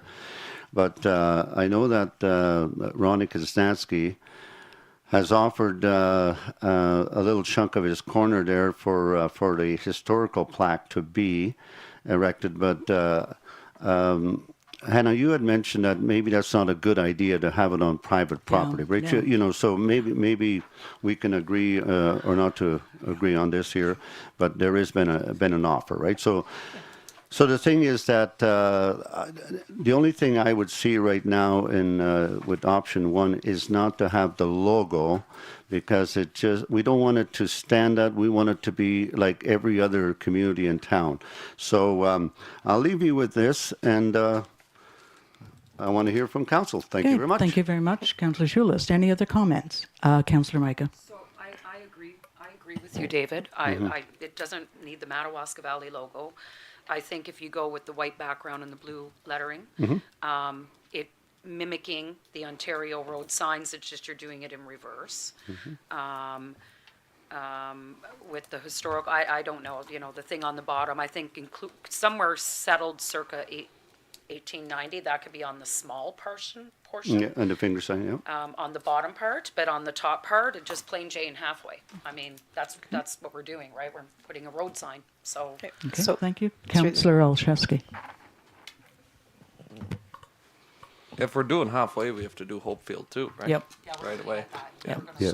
And we may find out from other people too that there are other smaller communities within out this way and out that way. That I think Absolutely. that we're opening the door to more historical stuff for our township, and I think it's important. But we can't overstep and overdo one and not another. So we have to come up with a common theme one and go that way, and keep the costs down as well as we go along. Absolutely. Councillor Olszewski, anything else? No. Sue had your CEO. I just you wanted had to your hand mention up that earlier? sorry, thank you through the chair. I just want to mention that I had asked Hannah to put the logo just because I wasn't sure it was coming for council discussion. And I was one that asked that she add that there for consideration. Thank you. So to Councillor Micah. So to Mary's point, I agree with you, Mary, because there are other little pockets, and if, Yeah. and I think it's important Yeah. to, that's what makes us unique and different and interesting, that, did you know back in, there was a, whatever, Rockingham, I mean, the same Yeah, idea. absolutely. But with respect to the only thing I meant to ask is how large is this sign? Yes, yeah. Because I think going the same size as the highway sign, No. like Barry's Bay, Cumbermere, Wilno, I think that's too big. No, it's got to be I smaller think we than need that. to make it a little smaller. Make it our own. So it's not that, that's too big for a little Yeah, side. back side Madam road. Chair, I think the signs are 2 by 6 Is in that fair? Barry's Bay. Oh, I don't want to see anything smaller than that. Oh no, I think think that's no, high. that's pushing it. That's overkill, and I don't want it on private property either. Okay, I don't think that's See, necessary. those secondary roads, David, we don't have the 100-foot roadway and the shoulder Yeah. width Yeah. to install these signs. Okay. That's part of the issue, right? Like, Yeah. we don't have, so I think if you made it narrower, it could still be the same height. Yeah. But just a little narrower, so that the posts, Yeah. they're not down in the, To Madam Chair, I'm not going to fight the size. But what's important too is I do agree with Councillor Blank, is that it has those town signs, not the plaque. The town sign must be on our property. yes. Meaning in that, yeah, without a question. It is what's in question is the plaque, and that's in the future. Let's work at the town sign first, I'm and the talking about the plaque. sign. Yeah, exactly. Yeah.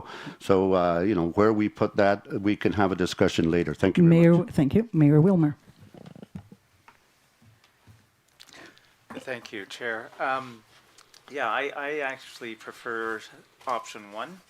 And I think the main reason is it's simpler, and you don't want a lot of information on a sign. You just want to see halfway. I do like the settled circa 1890, but that could go on a fingerboard. Yes. And I think if you look at them, option one is a smaller sign than option two. Yes. And I think it really, with the less information, you can go slightly smaller, and the halfway will stand out. And I think it's important, to Councillor Olszewski's point, that we sort of have a standard design so that we get all the other towns or villages covered. Absolutely. Thank you, Mayor Will. Council, CAO, I'm getting tired. Can I suggest that I know the road tour is scheduled for June 21st, that we know by then a proposed location, and just bring a measuring tape. I think sometimes when you see it on site, maybe 6 feet isn't that big. Maybe it needs to be less. I don't know, but maybe you want to consider doing that. Thank you. Any other comments? Sorry, Councillor Olszewski. That there would be close to 8, right? Yeah. Right there. So like what, 6 feet? 6 feet isn't that big. Well, I think for it to be visible from a sightline point of view, like 6 feet on the side of the road. That's everybody has to slow down through halfway so they'll see it no matter how big it is. Okay, but the location should be determined and spoken about at your road tour. So Okay. that you agree. Any other comments? Do we need any type of recommendation, any kind of vote on this? No? Okay, thank you. Continue. All right, so Carson Lake train wreck. So I have received a letter from Frank Burkett, which is attached. He's an MV resident who lives on Carson Lake, and he's spearheading a project to find wreckage of a train accident that took place in Carson Lake in 1909. So Burkett originally touched base with me regarding this project in late 2022. I encouraged him to reach out to me once, the election was over and we were in the spring. So there is allegedly wreckage at the bottom of the lake. One life was lost in the accident. Burkett has been in touch with the OPP Underwater Search and Recovery Unit to potentially help find the wreckage as a training exercise for that group. And he has the support and involvement of the Carson, Trout, Lapian, and Greenan Lakes Association, as well as the station keepers. So Burkett is requesting that the municipality consider a plaque to recognize this site once the dive is complete and more information on the incident is recorded. I, of course, am recommending that council consider adding this to our Heritage Walk with the creation of a plaque, probably in 2024 budget, once the dive and all this information is available to us. Okay, absolutely. I'm in full agreement with that. Any other comments from council regarding that? Yeah. Excellent. Thank you. Exciting.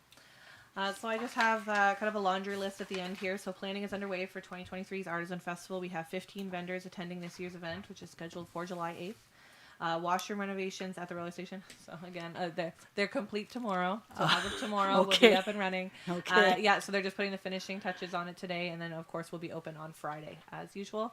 The new playground equipment has been ordered for Cumbermare's Public Park with an install date of late fall. Public Works will remove the existing monkey bars and platform, and a new climber and stepping tracker will be installed. I am exploring removing the tire swing and adding other swings to the existing frame. The frame's in great shape. We can remove the tire, keep it handy if people don't like the change, and then put on new swings. So I do have a quote. It's about $1,100. So I am hoping to do that this year as well. All within your budget? Yep, of course. With the addition of students to aid with programming, more activities have been made available over the month of May, including drop-in events at PJY and the Lakeshore Tennis Club to introduce residents to pickleball and tennis, a babysitter's course running Cumbermere, and a swim program promotion. A summer programming guide will be made available in June as well. That was also done in 2022. And attached, I do have a report of programs and activities worked on by students in May.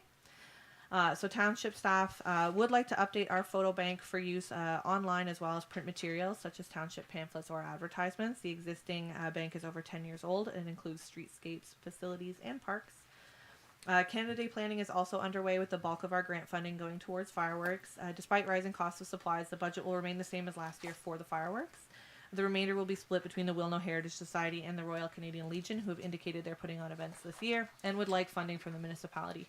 Staff are maintaining the day's budget at $10,000, equaling the grant funding, which means the two organizations will receive less than requested, and in one case far less than received in previous years, and a preliminary budget is attached for your review and comment. And as was just spoken earlier in the meeting, I did reach out to the program officer contact I have for the Celebrate Canada grant just to confirm what we can do with those funds or with that fireworks show should the fire ban still be in place on the 1st. Okay, great. Thank you. So staff are interested in installing a volleyball net, which was a request from a few Cumbermere residents at the Cumbermere Community Center. Last year, we completed installation of horseshoe pits at that site, and a volleyball net would be a great low-cost addition to the space. Stand would be installed in a future year if the addition is well received, and we're exploring also adding basketball nets to the outdoor rink in the future. Great. Finally, following staff submission of an expression of interest for Taste of the Valley for County of Renfrew, we have learned that we've been selected to host the event in August 2024. The county's new process has the event spread to more locations, and many municipalities won't see the event annually, but instead biannually, as is the case for us. So we look forward to playing host in 2024. Thank you. I'll open up to council. Any comments, requests, suggestions, ideas? Councillor On the Micah? photo bank, Hannah, so this discussion has happened before. So at one point, somebody was literally paid to go around and take photos. I mean, it was thousands of dollars, and it was ridiculous. I really feel that this is a really, really good opportunity to engage the public. Have the public submit photos, their favorite photo of the township, regardless of, it could be, well, their favorite photo. So you're gonna cover anything and everything and possibly everything more, to update and bring in some fresh imaging in that bank. I don't see where there needs to be $1 spent on this, hiring a photographer to run around and take pictures. I think with cell phones and posting on Facebook and social media, I think it could be a fun thing, and just, you could put a little photo credit or not, you know, I mean, it's very minor, submitted by Mary Blank, Mark Wilmer, Yeah, that is Hillary Kuchkuski so that is a way we can go. of the snowplow. My intention was to hire a photographer to take photos of our facilities, parks, and streetscapes, so I am able to use them. We definitely could do something like a contest or a submit your photo, but we won't get photos of all of our facilities and parks that kind of I had think in it's mind. a waste of money. I'm sorry. It is the project you're referring to is the one I'm looking to update. So we do have a photo bank of facilities, parks, and events from about 10 years ago. So. Okay, so a suggestion to that is I like the idea of a competition and having the community involved with it, but I think if we had categories, saying facility, a park, a building, nature, if we had certain themes and go that way. I don't think it's anything that we have to get right off the board for this summer.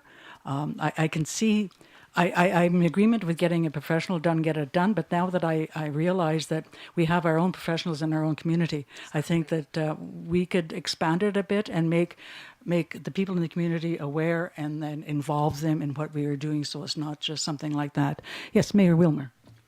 I think both suggestions are good ones. I think having the categories certainly helps if you are a photographer, and you'll get a wider variety of shots and locations. But we also have many good or excellent photographers in our community, so I think we'll have a good response, and we can use those photos, and it could be a fun event. Yeah, thank you. And the categories would include all the areas, Halfway, Ruby, Hopefield, Cumbermere, Wilno, Pog Lake, Ground Lake, everywhere I go, kind of thing. So Halfway? It's halfway, yeah. I didn't think I did say halfway. And then coming in from the public, it's going to cover every interest level. You know, Mark takes a lot of pictures of birds. Maybe he'd like to. Yeah, I think it's an excellent idea. Red-chested raven. I'm not totally against the proposal of the hiring somebody to do it, to get it done, but I think that this is something that's going to be more economical and more community driven, and I'm full support of that. Do we need a motion? No, I think it's just a staff Thank you. direction. Okay. Any other comments on that? Do you have, Hannah?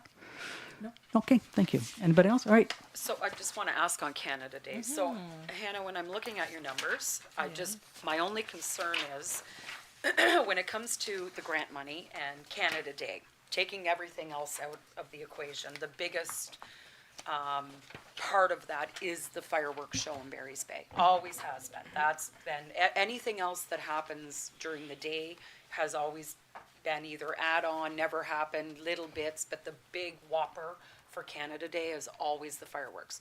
So I don't want to see us pull back, because you're saying costs have increased. So I don't want to see us order less fireworks in order to hand out more money for a community group for a daytime activity. And and I'm not knocking, it's been wonderful and it's worked really well. But when we're working within a budget, if the budget needs to be pulled back a little place, then maybe it needs to be pulled back on daytime, because you're going to have you know, you got 1,000 people coming to watch that fireworks show, and you don't want to disappoint on the show itself, because really that is the main gig for Canada Day. So I look at your numbers. I don't know, like, I don't know what the actual physical order has been with regards to the actual number of fireworks, but I think re-looking at that and making sure we're not taking away from the fireworks show, and then in order to pump up for the day, because, I mean, I know what was given in the past to these organizations, and that's huge. Like, I don't want to single anybody out, but I mean, that's the very first year that cost sharing came into effect, I think it was 1,200. So, I mean, this is like 125% increase.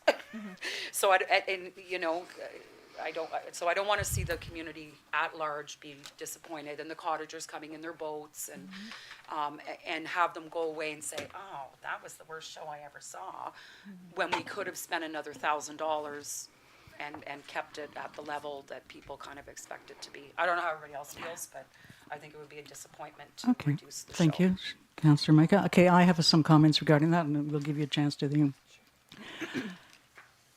There's great concern among the cottagers associations, people and stuff like that regarding fireworks. What I'd like to see, I think, is that we encourage people within the community to donate their money that they would put towards having their own fireworks, towards our fireworks thing.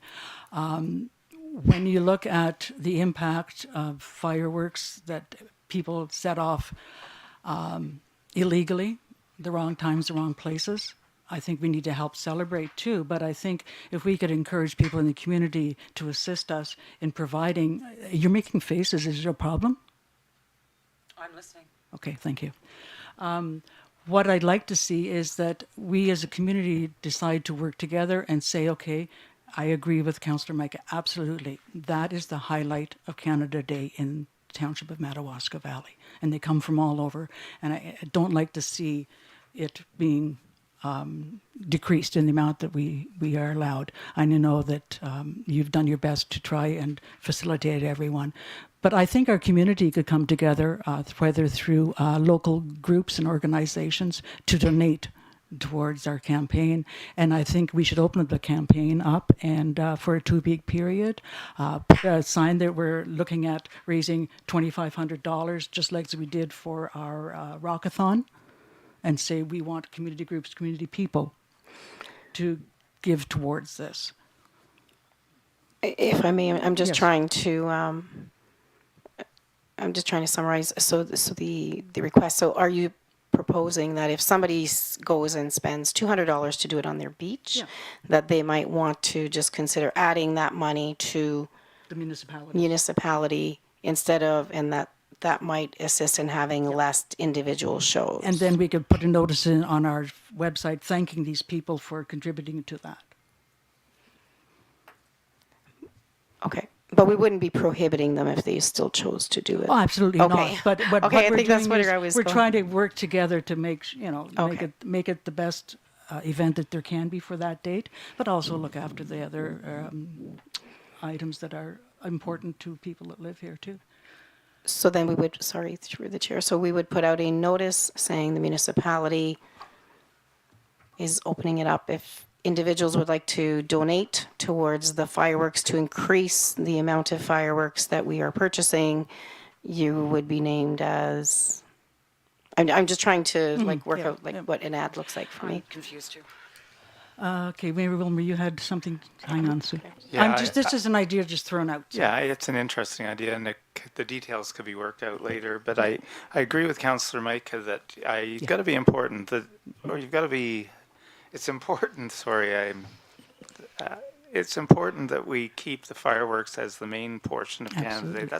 That's when we get the crowd. That's what everyone notices. People come out in boats. They come out in their vehicles. They're all over the place. And if we water it down too much, we lose the effect of that display. And there is competition for other fireworks shows in neighboring communities, and you always hear how good they are. So. I think it's really important that we maintain the integrity and the size of our fireworks display.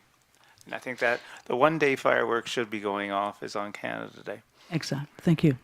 Hannah, would you like to respond? For sure. So I'll reach out to the vendor and just ensure that I haven't, Missed cut the it in half deadline. or something. Okay. So if it is that substantial, then I still have time to kind of make adjustments. Hopefully, I don't think it's shipped yet. So if it is like a substantial, if the budget kind of cut or anyways, you know what I'm saying. If there's a Yes. substantial difference in the show that we're getting last year versus this year, Yep. I can make adjustments as necessary. So I can definitely do that. Thank you. Any other comments and any other suggestions? No. So I Have you guess ordered already? yes. Oh, I ordered We them have in to January. You have to order them way ahead of time. Yeah, so that's where I was trying to wrap my head around. Yeah. So I think what you're saying is a good idea, Yeah. but it would have to be for Next next year. year. Yeah, Yeah. absolutely. Yeah, And okay, I think that's that what I was Yeah. trying we to. need more discussion on that, but I think it's something that we could, that I think the community would Okay. that community would help with. So thank you. Next item. We'll move along here because I'm losing. Thank you. Okay, so my next report is the RFP for a Lakeshore Park addressing the drainage and installing a barrier wall. So on May 29th, the RFP did close with 3 tenders submitted. I do have the details there. The 2 of the submissions did not include the addition of the barrier wall to the site. Therefore, staff is recommending that Crosstown Construction is awarding this work as their plan addresses drainage concerns and would see the installation of that barrier wall. These key projects would allow for some low maintenance seating for visitors to the playground, and it would maintain integrity of playground sand for the future installation of new equipment. The proposal also does adhere to the 2022 Lakeshore Park Concept Plan. The operations manager and I did chat about the RFP, and following the award of tender, we would meet with the contractor together. And I do have included here the minutes from the tender opening, as well as the proposal from Crosstown for your review. Thank you. Councillors, CAO. Oh, sorry. Just wanted to add that following some discussions, the actual resolution, I had put in there that the award would be conditional to a site visit with Public Works and the contractor to go over the drawing, because there had been some questions about the drawing. So that the resolution would be that following what I have, the first part that I have in my recommendation, but then it would also say, and that the award of the tender is conditional to a site visit with the Public Works Department and Recreation. So that just, I put it in the report, but just that I would add it into the resolution. Okay, thank you. Council, any questions, comments? Councillor Micah. So I have some trouble with this whole thing because we talked about at budget time one budget line that said drainage issues. There's been no discussion other than that. Council was supposed to do a site visit together, have a walk around that park, and be explained what exactly the issues are there, seeing them as far as drainage issues. Building an arborstone retaining wall isn't, I don't know what, that's a decorative feature. That has nothing to do with dealing with filling low spots or beach sand. So I have some trouble with that we're gonna spend this kind of money on a decorative retaining wall. And council hasn't done a site visit. I remember very clearly at budget time saying I wanted Public Works involved in this. And when we do things like this, first of all, there were 3 different quotes. Council hasn't seen any of the other plans from any of the other people that have bid on this. And then we're taking the highest one. Again, I think it's worth, and you certainly don't do this at a public beach this time of year. You're not bringing in 35 loads of fill and planting grass and having the whole thing. You gotta do that early in the spring, literally early, or this is an October project, end of October. So I'm not willing at this stage to even agree to this until council goes down and we have a look and we're walked through exactly what is it that we're looking at down there. Period. Okay, thank you. Because I don't think this is not how we do things. Okay, thank you. Any other comments? Councillor Olszewski. Based off the quote and that there, like I had talked to a CAO earlier on this exact matter with this, right? And after looking through it a couple times, that's the best bang for the buck you're ever gonna get. Honest to God, for the work that's gonna be done on it, that is probably the best bang for the buck you'd ever get, and that's me being a contractor, right? As long as what is showing there is what's being done, it's good bang for the buck, right?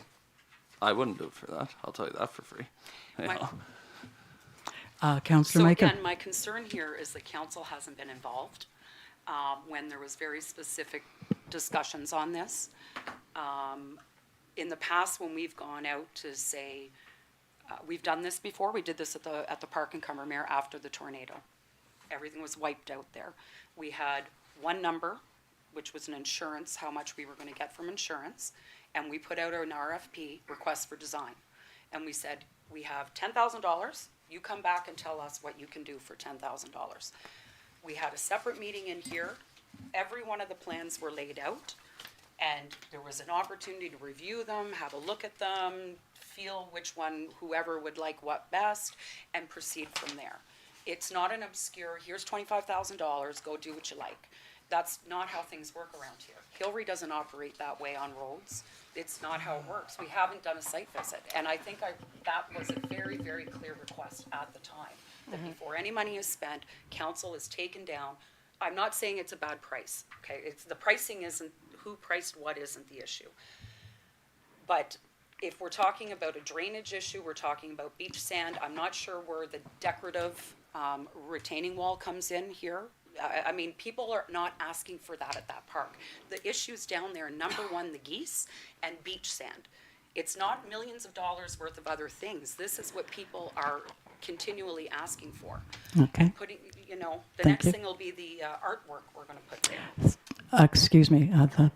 I'd like to call on Hillary, because I think you've been kind of mentioned in this discussion, but not really.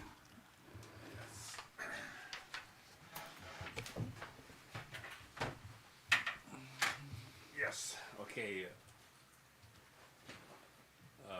To you, Chair. Who's the Chair? Yep. Okay, you're.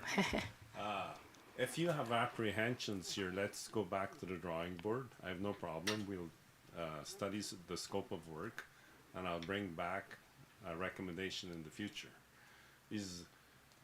I thought we had $30,000 budget, but you're close. Yeah. Yeah, it is pretty tight on this, and it's shown in at 37 without That's taxes in. without HSD. It's coming in. What is it? 33 33. total with. Yeah. So we're in no hurry to award this. Let's go back to the drawing board and I'll score it and see what it comes back at. I'm not doubting you because Yes. You were involved in the tender. yeah, I was Yes. involved with this. You know, so let's go back to the drawing board. That'd be my recommendation for use. I would like to speak to that. So that's why I included the, because there's two things. If you rescope the project, this is called bid shopping. Okay. So we already have gone out for a Got project, unless you're changing the full scope Scoring it. or scoring. Scoring it. Okay, so you're not No, you can't- re-tendering. You can't change nothing. Okay. It's either we accept this or, but I'm gonna score it. Okay, so when you reviewed the tender, when they came, like when you reviewed it with Hannah, then what is it that we will look at that wasn't looked at before this came to the Every table? line. Every line. Okay, Councillor Olszewski, I think, has some enlightenment for us. JP2G, they just give you a price to design it, Yeah. I guess, right? Yeah. So they're not that's doing all any it work. is, Just a right? design. So That's it isn't any work, right? You have two people who are actually doing the work, and to score it, like I understand what you're saying is scoring it, but if Crosstown's putting in an armor stone wall, Yeah. well, bang, that just beat, done, right? For the price difference in between, it's done, you know? No, I concur, and I understand. No, and I concur with Councillor Micah, and we have put off the road tour, and there is a road tour that is scheduled.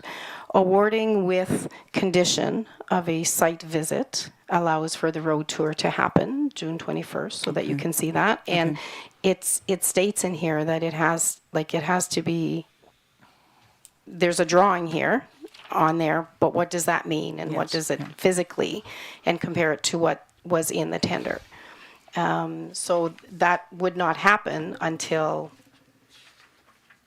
until Okay, council Councillor had their site Olszewski? visit. The other thing too, and I'm being too nitpicky, I know, but whatever. But when you put out a tender, right, we shouldn't have contractors coming in saying we're going to do the work and consultants coming in. There wasn't clarity there, right? I read the tender package myself, right, And I said, oh, this is just a tender to design what you want done down at the park. Why would I bid on it, right? There was nothing in there that said that, okay, we're doing an actual scope of work and doing anything, you know? Not to mention, like something like this, I get it. You put in like the grand master scheme in that, right?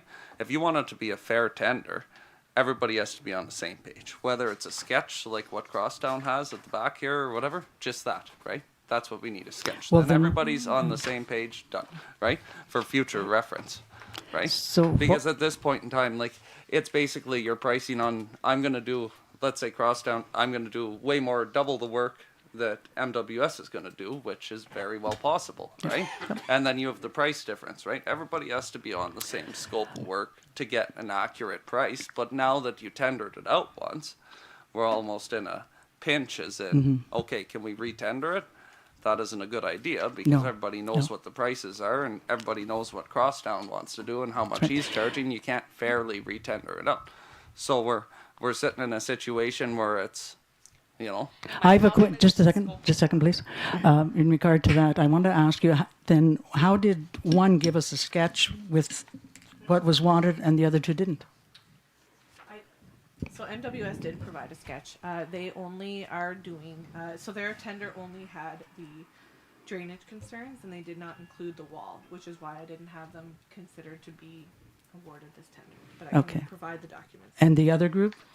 They, as Joseph mentioned there, they just they're a wanted design to design company. it. So Okay.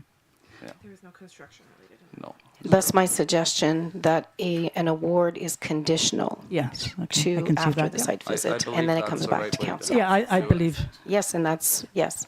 Because that should have happened first. That would have then given the scope of work. That's I where agree, my but discussion is. the road tour is scheduled for June 21st. Okay. So, Council, were you Yeah, completed?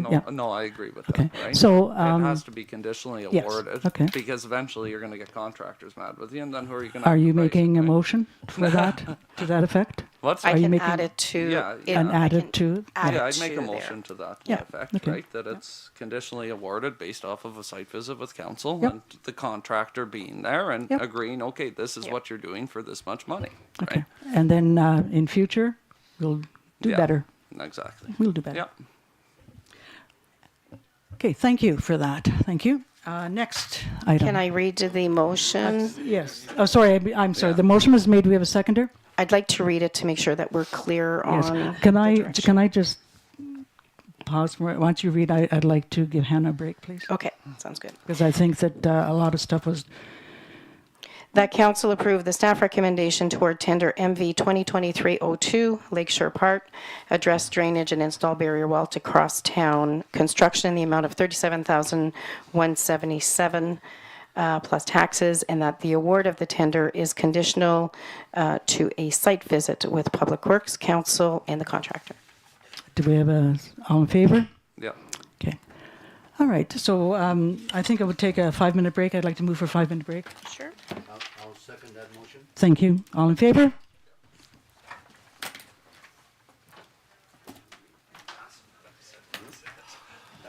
No, you didn't.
Okay, thank you. Oh,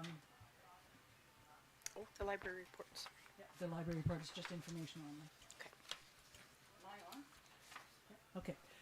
So we'll continue on with the meeting. We'll finish up the recreation after a few minutes, but I'd like to call on Luke to go ahead with his report. Yes, I know. But I'm saying, I'm passing back to you to give Luke the hammer. Thank you. All right, I'm not going to give Luke the hammer, but, but we will move on to planning. Okay, so the first report Oh, wow, yeah. behind So page 199 of is, the yeah, agenda.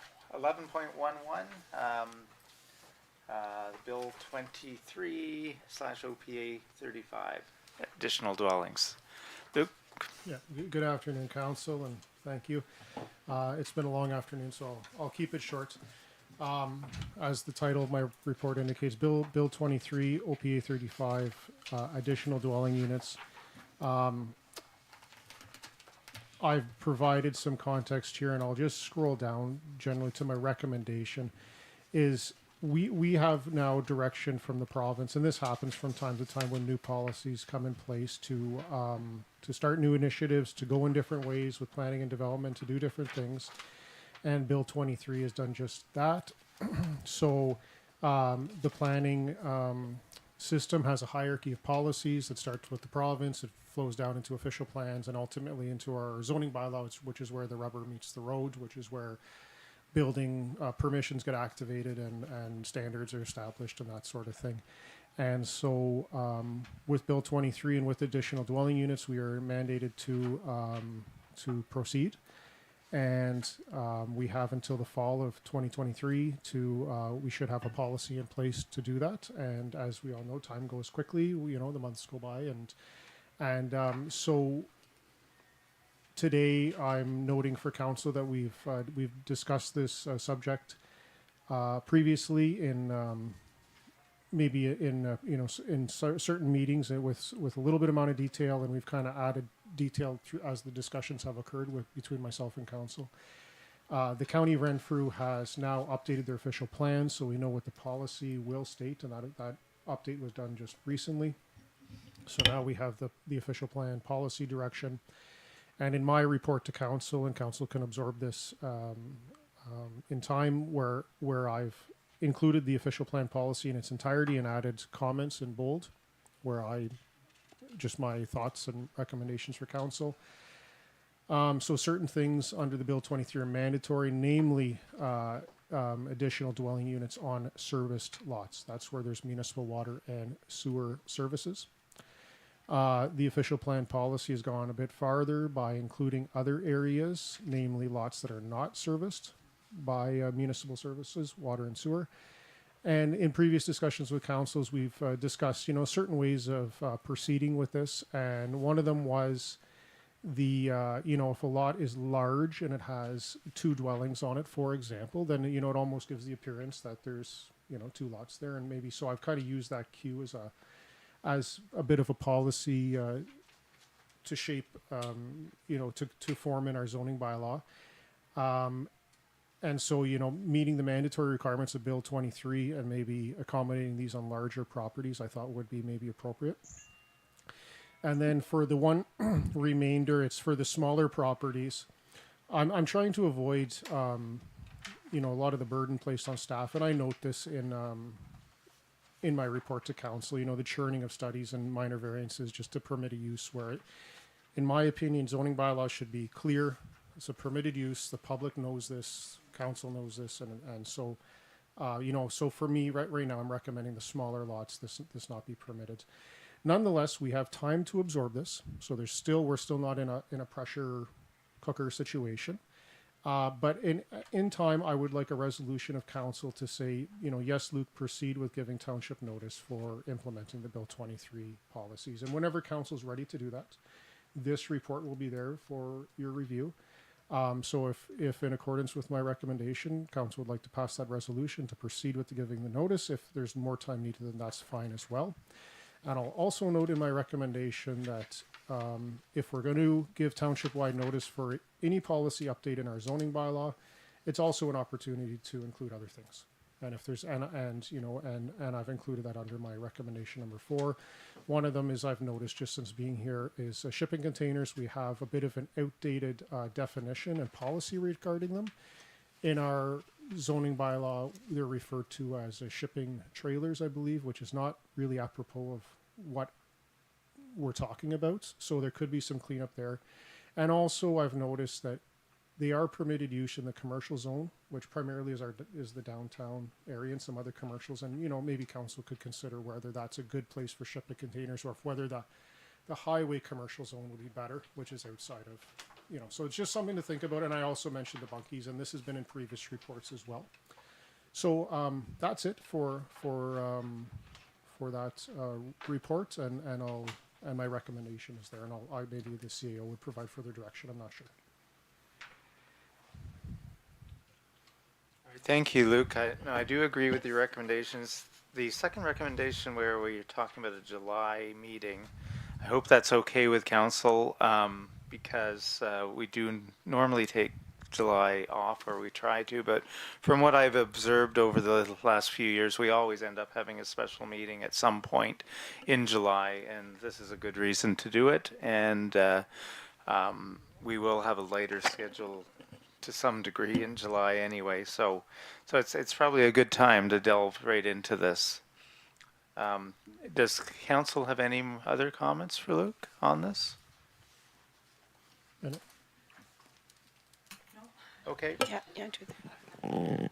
I just want to know what we're actually agreeing to here today. I'm just, so you're going to continue, just so that I'll speak it in my words, so that I know that this is what I think you're doing.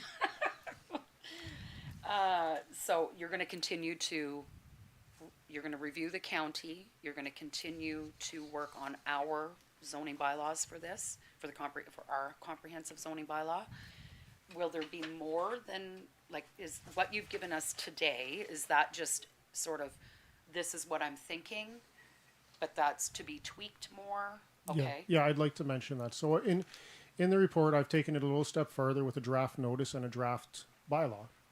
But what we have to do still is to hear the public and get the public comments on any planning change to our zoning bylaws. So I personally could see maybe some modifications to that zoning, even from myself and maybe from the public comments as well. So it's just a draft. It's just for information about what it may look like. And that's all. Okay, so we're not adopting. You're not adopting. No, Okay, no. okay, But we do need, so if you just compartmentalize the tasks, it's giving council some information, giving a resolution to proceed, doing the public meeting and hearing comments from the public, and then we can debrief. But all this stuff takes time as well. And then we can debrief, and then we can adjust a policy and hopefully move forward. Yeah. And that'll take till September anyway, sir. Yeah, and I think we need to keep moving on it. As you say, it does all takes time, and so that's why I'm suggesting the July meeting is probably necessary. But now when does our public meeting have to be held by, Luke? For this matter? Yeah. Well, I mean, at the latest would, and again, nothing. I would definitely like to have this before October. So, Okay. but then you're really rushing there's still work after. Yeah. So that would be too late. But that would be at the 11th hour, I would say. I think we're moving at a good time as it stands. Okay. Like September. Sure. Yeah. Ish. Yeah. Well, in accordance to this, if we have a public meeting in July, then we don't have any other meetings in July. We can take a pause. I can bring you back another bylaw with some information about public comments in August, and maybe we could pass something in September, for example. But what would be discussed at the public meeting? See, this is where I'm going with it, right? So if what you're suggesting, are you suggesting we have a public meeting in July?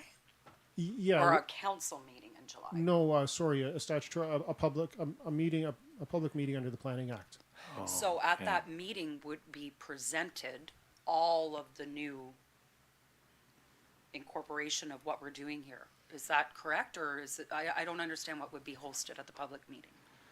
So similar to if an individual applies for a zoning amendment for their property, you give notice and you hold a public meeting, and then council considers to pass a bylaw to adopt their application, for example. This is a little bit different. This would be a township initiated, this would be a township initiated public meeting, if you will, for a modification to our zoning bylaw. But wouldn't we have to have exactly what those changes are going to be to present at the meeting? Well, and I recommend that I do to a great extent at this point in time, because the bylaw has been drafted. But we don't want to. But we do also are considerate of what the public comments may be to modify that. Like it's a draft bylaw at this point in time until we hear comments from the public. Yeah, that's my understanding. You would have a draft bylaw ready for the public meeting. We would proceed with the public meeting. Then if we heard some Would look great like this. comments from the public, we can incorporate them into the bylaw before we go to final approval. Correct. Yes. Yeah. Yes. So if I may, through the chair, so the content is included in here. So if you look at, the notice is recommended to also include adjustments for shipping containers to improve the clarity of the definition and to prohibit shipping containers in commercial Z zones, such as the downtown, losing restrictions on sleep cabins, bunkies, by removing the 2-acre lot area requirement to just rely on the lot coverage standard, which exists in the zoning bylaw, and to allow for. In the previous meeting and included in some of these documents are what we would propose. So we would move forward with the secondary dwelling on water, wastewater. For the rural, we're saying we would approve 2 dwellings, but we want separate septics and wells, which were some of the directions of councils. So in here is basically saying what we would allow that was previously discussed with council. Okay, well, I mean, okay. Well, I don't feel that we've had enough discussion on the specific details. And that's why that Luke are is going- bringing it yeah. forward, like what Well, else we're- would want We forward, don't yeah. have time for that today. So this is, I'm wondering if maybe we should table this to the next meeting. And in the meantime, within the next 2 weeks, we can individually have a conversation with Luke. I mean, I look at this and say, okay, we're going to allow 2 dwellings and up to 2,000 square feet. I mean, I got to wrap my head around that. Like how, if that's one thing, if it's a 100-acre property, but if you've got 1.5 acres or whatever, I'm just, is that really what we want to do? I'm still a little nervous with some of this stuff and really looking at the waterfront issues as well a little bit more. I note that it says sensitive lakes at capacity or, whatever in sensitive lakes, but I think again, there's a little more that we need to Yeah, and realize before it's presented to yeah, I would agree with that, and I don't think it would hurt to move it to the next meeting, other than I think it's going to be a long meeting. But then it would give time for everyone to have a discussion with Luke, and if you don't feel comfortable with it today, I don't want you voting on it today. So, although we were just getting it as information today anyway, we're not going to. Yeah. But I think people are wondering about how it'll move along and this sort of thing. So.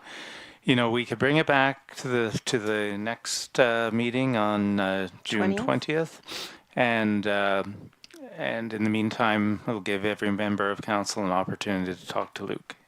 We're still good for time, so don't feel rushed. Okay, And that's why where we're I'm bringing it feeling now. rushed. I'm feeling. No, and that's I why feel we're it's bringing it now. Such a Yeah. huge impact that Yeah. we shouldn't rush it. Yeah. There's no No, and need to rush. I agree with that 100%. So let's do that, and we'll come back to it on the 20th.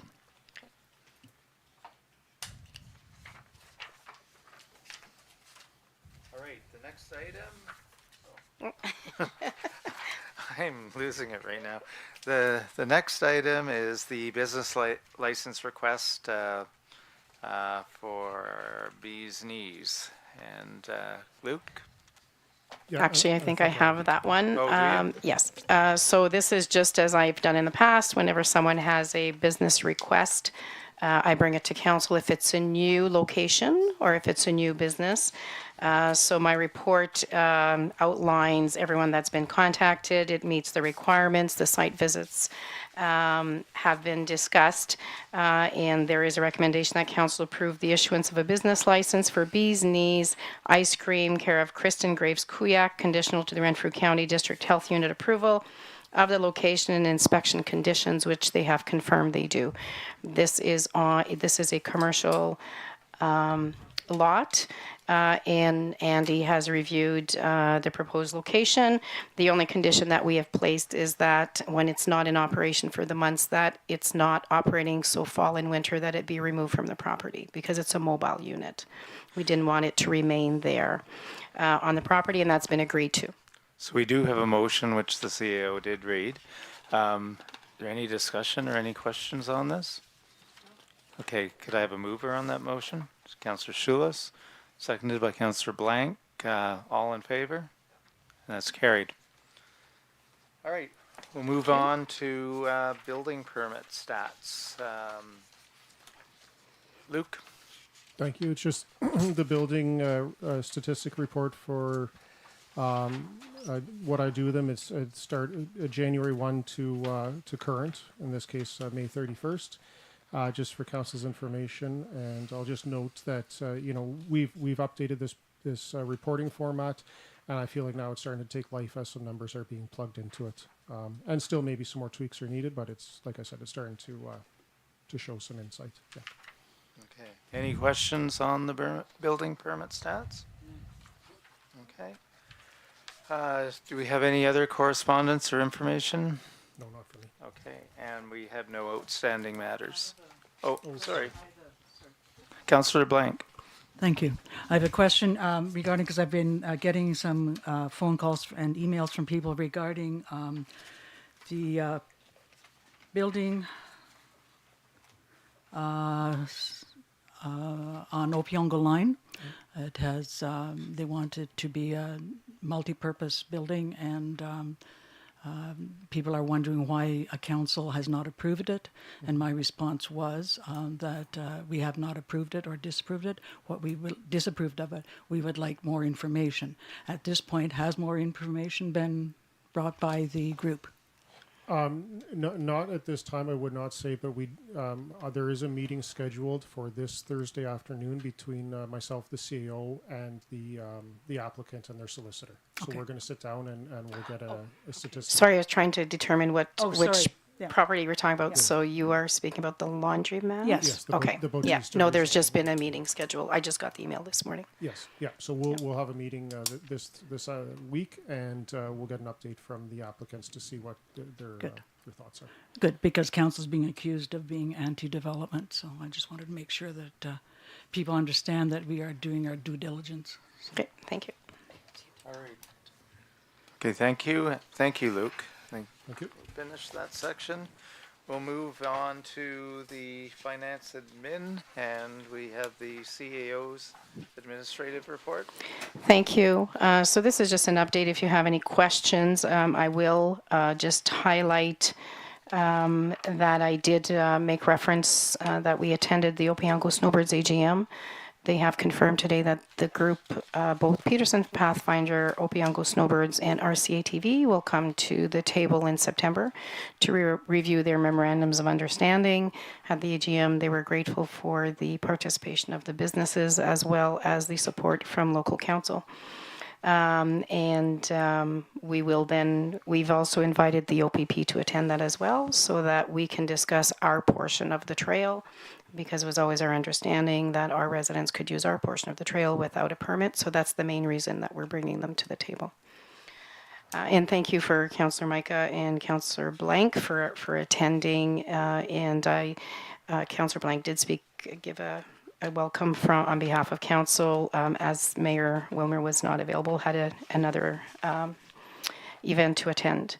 The vandalism we spoke of, just wanted you to know that we are bringing forward a video surveillance policy for council consideration at June 20th as the vandalism continues to grow. And we will talk about putting out a media, kind of just a media blitz about the vandalism, both to parents, to caregivers, to the community, to the groups, that everyone is responsible for reporting the vandalism, and it all costs money, and it costs the ratepayers money. Just upcoming, so I am for the next meeting working on a delegation of authority bylaw. So that was just something that was proposed in the service delivery review that kind of fell to the wayside. And because we are also under the Planning Act having to do some delegation of authorities. I'm reviewing the ones that we have. So I just kind of put an example using the Planning Act, what that table would look like. So it's basically saying who's responsible for what in all of the departments. So it wouldn't be just finance, it would include roads and bylaw and all of that as well. So it basically says who reports and at what point they report to council and what there's authority to do with council or without council. So it's just outlining exactly what those are. So I just wanted to let you know that that was upcoming. I also wanted to speak to no council meetings. So in July, as per our procedural bylaw, because the county has no sessions and the provincial offices don't submit AMO, AMCTO, we don't get any correspondence. We generally don't hold a regular or council and committee meeting, but our procedural bylaw says it is at the call of the mayor or chairs of the committees.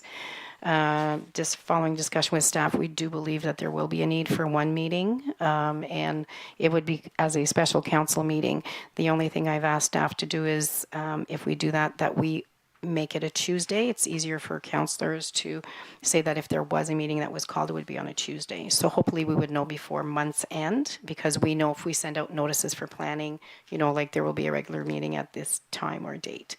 So if there's a subject matter that requires a meeting, we would do a special council meeting. Is that okay? Yep. Perfect. Okay. All right. Are there any questions on the CAO's report? All right. If not, we'll keep moving on. And we now move into the regular council portion of the agenda. Oh, so I didn't. Oh, sorry. Correspondence information. We do have 2 items. Email from the Minister of Seniors and Accessibility. And it's just announcing that June is Seniors Month. And I think we'll be displaying that on our sign. On the digital sign, sure. Digital sign and yep. through social media. Yep. We can do that. Yeah. Could we move that we declare? I move that we declare June Seniors Month and put a notice up on digital sign. Can I get a seconder? Councillor Shoeless, all in favor? Okay, that's passed. Email from City of Cambridge, May 10th, 2023, Highway Traffic Act amendments. Any comments on this one? Any thoughts? If not, we will file that one. We have no unfinished business. Now we'll move into the regular council portion of the agenda. So we need to confirm the public meeting minutes of May 16th, 2023. And I guess it's 21-C1C06, June 23rd, that the public meeting minutes of May 16th, 2023 be approved as presented. Everyone's had a chance to look at them. Could I get a mover then? Councillor Oshelski, second by Councillor Blank. Any comments? All in favor? All in favor? All in favor? Yep. Okay, carried. I'm in favor, so carried. Okay, so now we move on to the regular council meeting minutes, May 16th, 2023. That the regular council meeting minutes of May 16, 2023 be approved as presented. Again, I need a mover. Councillor Olszewski, second by Councillor Shoeless. Any discussion? All in favor? So that's carried too. Is there any business arising from the minutes? Okay. I'm not hearing any, so we'll move into bylaws. Start with bylaw 2023-46. Being a bylaw to authorize the execution of the agreement between Serco Days Inc. and the Corporation of the Township of Madawaska Valley be given first, second, and third reading and finally passed the 6th day of June 2023. Could I have a mover for that one? Councillor Shoeless, seconder. Councillor Blank. Any discussion? Just want to comment that there had been a question about cost. So did do the per hour, and it's still like above what the hourly rate would be. All right. All in favor? Sorry. Yep. Oh. Can you just Say that again. So it's costing us more. to No, have- no, sorry, we're still collecting more we're than what it would be. making money. Yes, Okay, sorry. good. That's what we want to do. Okay, good. No, initially it was, we weren't sure, if we had to increase, but the way Yes. that the contracts are with the ministries, it's locked for that 5 years. Yep. So we just want to make sure. So I did send them a letter saying that this is coming back, but for the 24-25, I was going to be attaching the schedule of fees as there could be an increase. So they need to let me know what that would be for the next signing of the agreement. Yep, no, that's great. Thank you. Okay. All right, so the next bylaw is 24 CIC -06, June 23rd, the bylaw 2023-47 being a bylaw to authorize the entering into an execution of a voters list management service agreement with Comprint Systems Incorporated, carrying on business as DataFix, and the corporation of the township of Madawaska Valley be given first, second, and third reading and finally passed the 6th day of June 2023. Could I get a mover on that one? Councillor Schulis, seconded by Councillor Blank. Any discussion on this one? I'd like to ask one question. Are Yes. these the same people that was used at the last election? It is. So this is Okay, 'cause this is the really- voters management, like used throughout Ontario. Yes. Okay, so are we going to address with them the significant issues that we had? The issues that we with the had, Voters list? yeah, and- sorry, the issues we had were the voters list gets downloaded by MPAC. So DataFix is a repository that we use. So right now, like Gwen is now doing, anytime there's a death, she can put it in the system right away. So when we get the voters list, we get to compare what we continue to do our data and theirs. So the issues that were had with the voters list, that is MPAC. So it's when it gets downloaded. DataFix does not bring in the voters list. It's like a repository where when people come in and say have an address change and all of that, and that's what we send back to MPAC. Okay, because Yep. we really need, I mean, there were people that were not on the voters list that Yes. have literally lived in the community for 45 years in Yes. the same home, never moved, and all of a sudden, they're not on the voters list. Yeah, those challenges and issues were sent, like after, we get a chance to say what went right, what went wrong, and what the issues were. Okay. And that all gets 'Cause- sent back to and MPAC. that's a massive cost on our end. Yep. Okay. Yeah, great. so DataFix themselves, they're the repository, they accept the voters list, but it allows us to manipulate it and allows us to compare to what we've put in. So this will be the first time, so as like Gwen is doing death certificates, she'll be able to put it in. So And do we now have we're members talking in to divorce staff. As well? No, Because I mean, going through the list, I can tell you there were a lot of people on there. Yeah, no, twice, it doesn't twice, allow. 2 different names. yeah, no, it doesn't allow to do that. Yeah. All right, any further discussion on this one? Okay, I'll call it to a vote then. All in favor? That's carried. All right, we do have an in-camera session. Mr. Mayor, just before we go into camera, I think this is important, and that's through Chair Blank. We didn't take care of the donation request. Oh, that's right, I just, sorry, when we. Can we take care of that before we go into close? Sure. Thank you, because I was going to bring that up. Okay, thank Yeah. you. Sorry, through the chair, when we came back from recess, we omitted those, so I can speak to those. Okay. All right. So there is a report that council approved the use of the PGYCC at the charitable donation rate of $20 per hour for the Stone Fence Theatre to stage their play in August 2023, with proceeds being donated to the St. Francis Memorial Healthcare Foundation. And that should Stone Fence Theatre be interested in running a bar at their event, they provide a copy of their SOP and insurance prior to the event. And there is a further recommendation on the bottom that was put to be reviewed in 2024, that there is no separate charitable organization rate for the rink surface. Thank you. I just have one question, and it's thinking back to last time Stone Fence Theatre was here. From what I understand, it took a very, very long time to get the stage set up and meet all their requirements. And just want to ensure that, with this $20 an hour being charged, that we cover our costs on this. And if they're in there for 2 weeks setting up, that we're not blocking any other potential rentals, and that we do cover the costs of our manpower. So I think that's important. So if I may, through the chair, so this resolution only covers the rental, like of the facility for the use, but Hannah and Stuart will be speaking to the organizers about the expectation and the cost based on the need Okay. and the hours. Yep. Okay, that's good, and I think it's simpler this time. I don't think they're having a dinner, or I'm not sure about the bar, but that was a big part of it last time too. Yep. Okay, that's fine. There was a request for the municipality to run the bar, and staff felt that they would not make that a recommendation of council, but that if the organizers wanted to do it, they had to just get their SOP and provide their insurance, and they could run the bar and then get the proceeds towards their project. So do Yeah. we have a We have a motion? Yeah, we did have them. I read the motion. If I Yeah, could get a mover. so I need a mover. Okay, and a seconder. Councillor Schulis, and sorry, it was Councillor Blank that moved.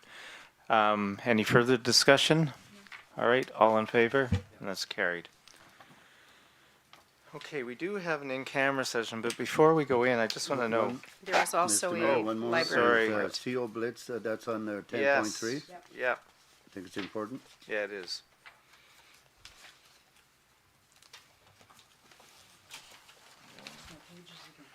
That is on page 5 on the agenda, Yeah. under unfinished business. If I could just have your agenda for a second. I can read the resolution. If you could. If we could get that. Well, it's right here. Thank you. So through the chair that the library, that CO Blitz municipalities significant event Sunday, August 6th. So it's to ensure that we have a resolution of council that council deems the CO Blitz August 6, 2023 a municipal significant event. All right, could I get a mover on that one? Councillor Schulis, seconder, Councillor Olszewski. Can I speak to that, please? Yes. Can we put it on the digital sign, please? Absolutely. Yeah. All right, any further discussion? Not all in favor? Okay, and that's carried. All right, so I'm going to try for the third time. Yeah. Anything further, David? Nope. I'm glad you brought those two up. Yeah, we 'cause just it's got to easy to complete pass them. business, yeah. My only thought on this is it going to be a long session? The closed We only session? have to approve a set of minutes. There It did is say something about for training purposes. That was the thing that had No. me a little worried. That's the reason that the minutes are in there, so that's it. It's only to approve the one part of part 2 and part 1 of the minutes. Okay. All right, so I motion that the meeting enter in-camera session for education and training, Municipal Act S 239, brackets 1, brackets 3.1. A meeting of a council or local board or of a committee or either of them may be closed to the public if the following conditions are both satisfied. 1, the meeting is held for the purpose of educating or training the members. 2, that at the meeting no member discusses or otherwise deals with any matter in any way that materially advances the business or decision-making of a council, local board, or committee. And we have one item, it's regular council meeting minutes in camera, May 20th, 2023. Do we have to extend our meeting? I guess technically we should, right? Yeah. So we'll have a motion to extend the meeting to accommodate this. So it's moved by Mary, seconded by Councillor Schulis. All in favor? And that's carried. Okay, we're now in camera. Oh, I didn't get a motion. Not I read not it. to go in the camera, no. Okay, so I need a mover, and Councillor Olszewski, second by Councillor Micah. All in favor? And we're in camera.